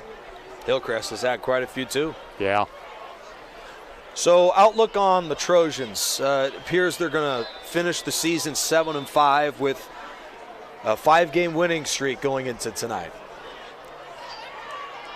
The Trojans won the league a couple of years ago, and that team was very good, but unfortunately there was no playoffs in the CIF. Yeah, it was with that COVID year. It was the COVID season, went a perfect 5-0. So they followed it up with missing the playoffs at 4-6 last season, and it appeared as though that might be their destiny this season. But kudos belongs to Travis Carter, who figured out a way for this team to win some games late. Moving forward, the Trojans in 2023 are going to graduate a lot of guys that made big impacts this season, including quarterback Jason Flores, running back Matthew Klein, receiver Trey Williams, and also their top linebacker Gabriel Luna. So a lot of the players that were so integral to this 5-game winning streak, they're going to have to figure out a way to keep the momentum going with a lot of new faces for 2023 in Hillcrest. Yeah, you still bring back Jalen Bailey and Julian Sandoval, so that'll be some pluses offensively here for the Trojans. This is true.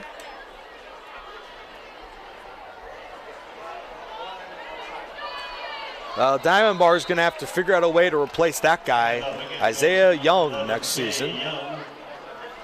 Young might fall just short of 300 yards rushing tonight in one of the great games we've seen from running back this year on Riverside TV. Really a spectacular night for him. Yeah, just when you need your stars to shine, he has certainly stepped up to the plate.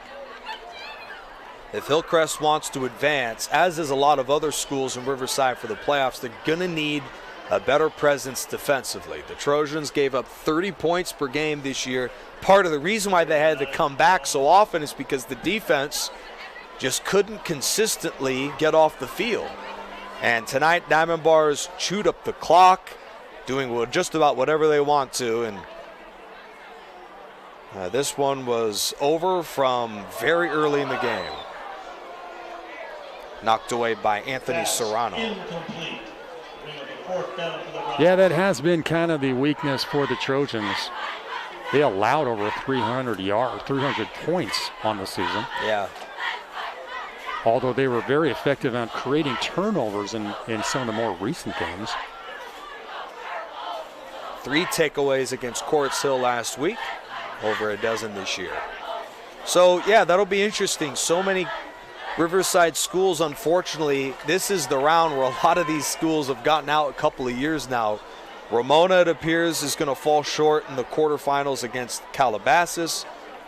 Notre Vista's in a fight against Garden Grove, but we also saw today King go down at Western, unless they can find some magic late in the fourth quarter.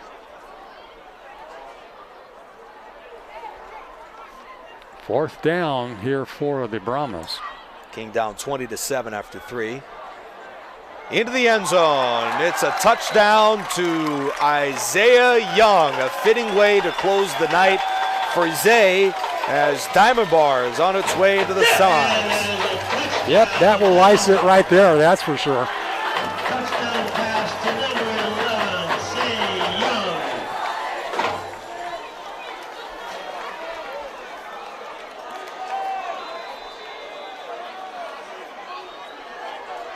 Very impressive here by the Brahmas tonight. Set the pace, set the standard all night long. And the kick is up and good. Diamond Bar last month against Walnut on October 14th, Isaiah Young ran for 200 yards and 2 touchdowns and earned the Player of the Week award in all of Southern California by OC Register. There's a 2-time St. Gabriel Valley Tribune Boys Athlete of the Week for 2022. A highly decorated athlete, Isaiah Young. Also a 3.7 GPA.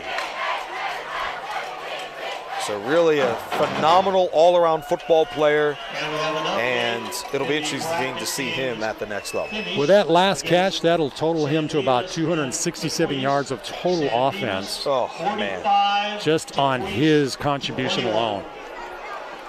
Made a significant contribution to this game tonight. You heard it from the PA guy, San Dimas.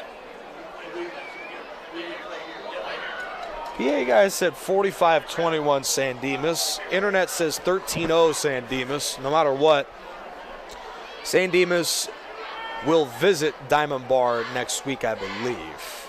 No confirmation on that, but either way, they're going to be playing each other for an opportunity to make it to the Southern Section Championship game. Leader tonight for Diamond Bar defensively. Up front, Matthew Galvin was spectacular. Sophomore middle linebacker with 5 tackles, a pass breakup, and a fumble recovery. But Maddox Bernardino was all around great. So I got the defensive numbers: 3 tackles, a deflection, and a field goal block. Maddox Bernardino has 3 touchdown catches, over 100 yards, and 10 grabs. So there were a lot of star players tonight, but to me it was Young, the running back, and Bernardino, the receiver. Yeah, it's hard to come up with a player of the game when you got 2 guys who have made so much happen tonight for the Brahmas.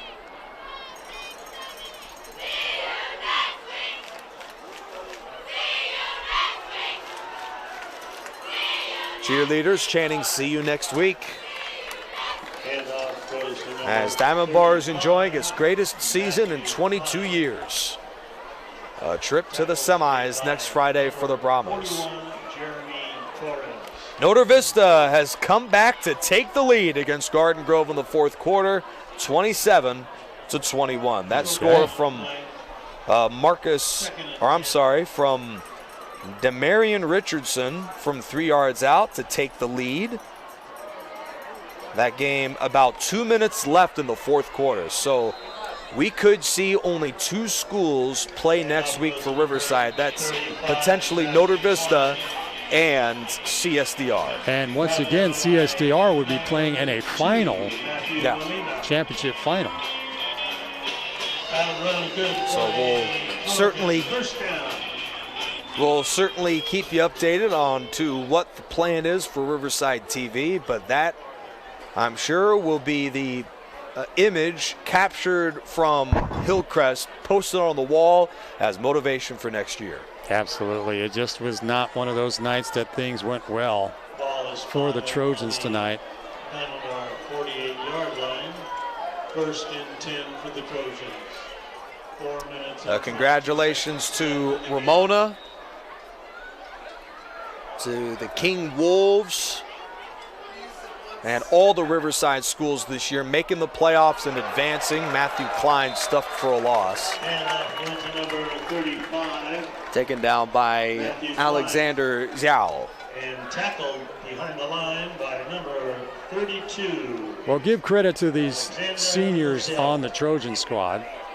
I think of the likes of Jason Flores and Matthew Klein, who've done a whole lot to contribute a lot of yardage offensively for the Trojans throughout this entire season. So, unfortunately, this one will cap off their high school careers. Right. Williams turns the corner and has a fine close to his senior campaign as he's near the first down. Christian Alvarado. Keep mention of that name. He might be the new quarterback for the Trojans next year. Christian Alvarado. 108 yards and a touchdown this year for the Trojans in mop-up duty with Jason Flores. So it'll be some fresh faces for Travis Carter to work with. But this was a special season. I don't think we're going to see a season quite like this for a while. Yeah, they have been the comeback kids. Unfortunately, they just could not make that same magic happen tonight. Yeah, down by 20, they beat Patriot to start the 5-game winning streak. Down by 10 at Notre Vista, they beat them 2 weeks ago. Down by 14 against Quartz Hill in the playoffs, they came back to beat them in double overtime. And then tonight they met their match. And to me, I think winning so many close games, yes, it's exhilarating, but it's also got to be exhausting. Yeah, exactly. You know, and even though I'm sure they went into the half confident, like, we've done this, we could do it again. You know, winning that way can be very, very tiring after a while. Yeah, it takes a lot of emotion as well as the physicality of coming back from such a huge deficit.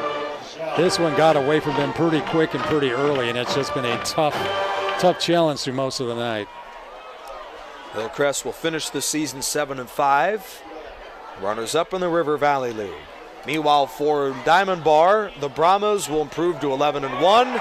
And a fitting interception will close the game. A touchback on Matthew Molina, his 3rd pick of the year.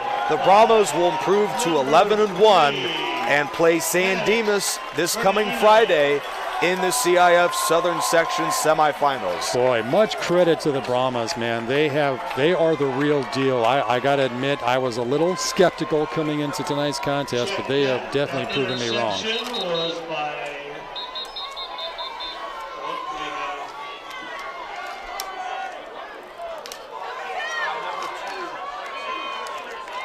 So at this point, it's a matter of just running out the clock.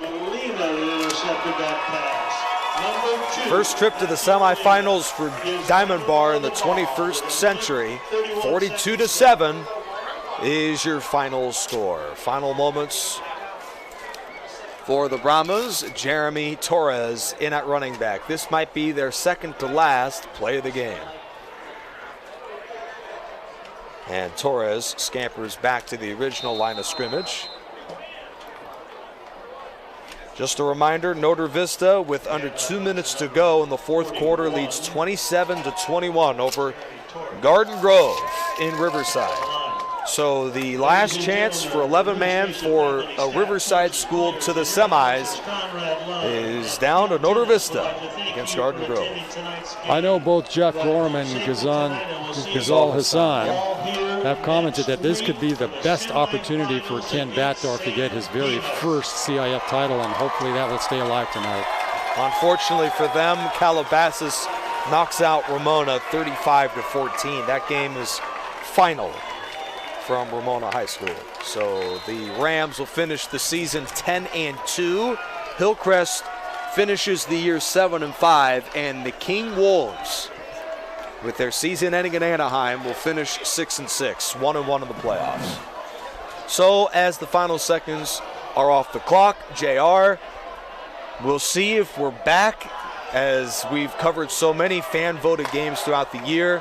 What's been your reaction to Riverside TV as a whole and all the fun we've had this year? You know, it's been very fun to see the Riverside teams accomplish a lot. Unfortunately for the Trojans of Hillcrest, it all comes to a close here tonight, and for the Rams of Ramona, it all comes to a close. But hopefully we will see an extension of the season through Norte Vista and through CSDR next weekend. And we don't know yet if we'll have the opportunity to cover each or any of those games, but we will certainly make every effort to bring that to you here for the city of Riverside. It should be noted, actually, for high school football fans, St. John Bosco and Mater Dei both have blowout wins in their first playoff game, so they're advancing to the semis as well. Oh, that kind of brings up a little interesting thing here. Okay. From what I understand, head coach Bruce Rawlinson for Mater Dei is retiring.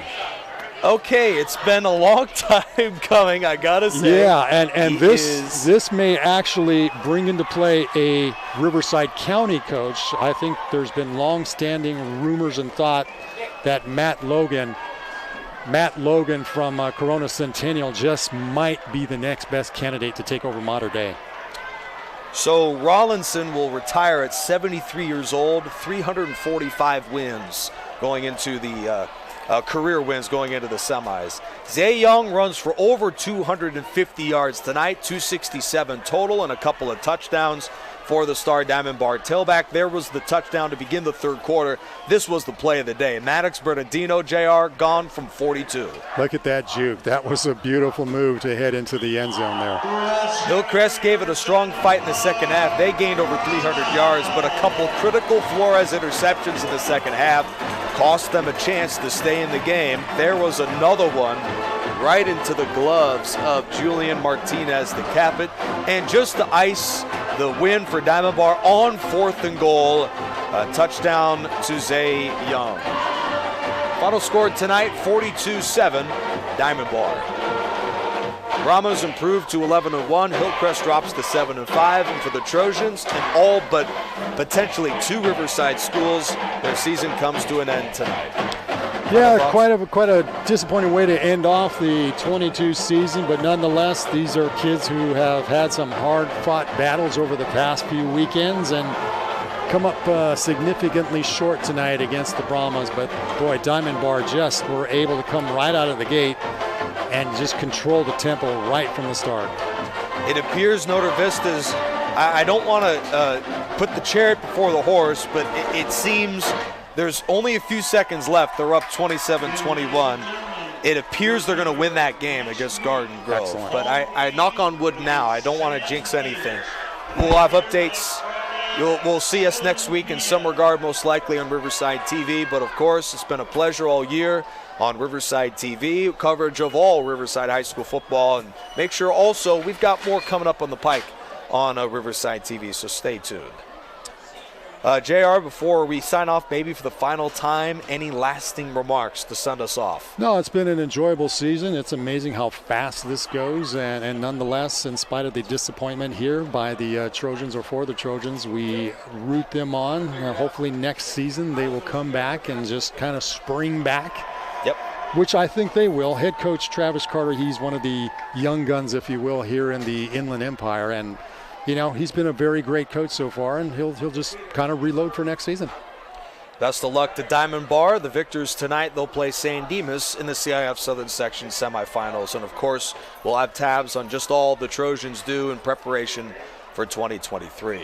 For J.R. Ibarra and the great crew over there in Riverside, I'm Nick Rice. So long tonight from Diamond Bar as the Brahmas end the Trojan season, but it's been an incredible year for Riverside TV. Until then, so long from Diamond Bar. Good night, everybody.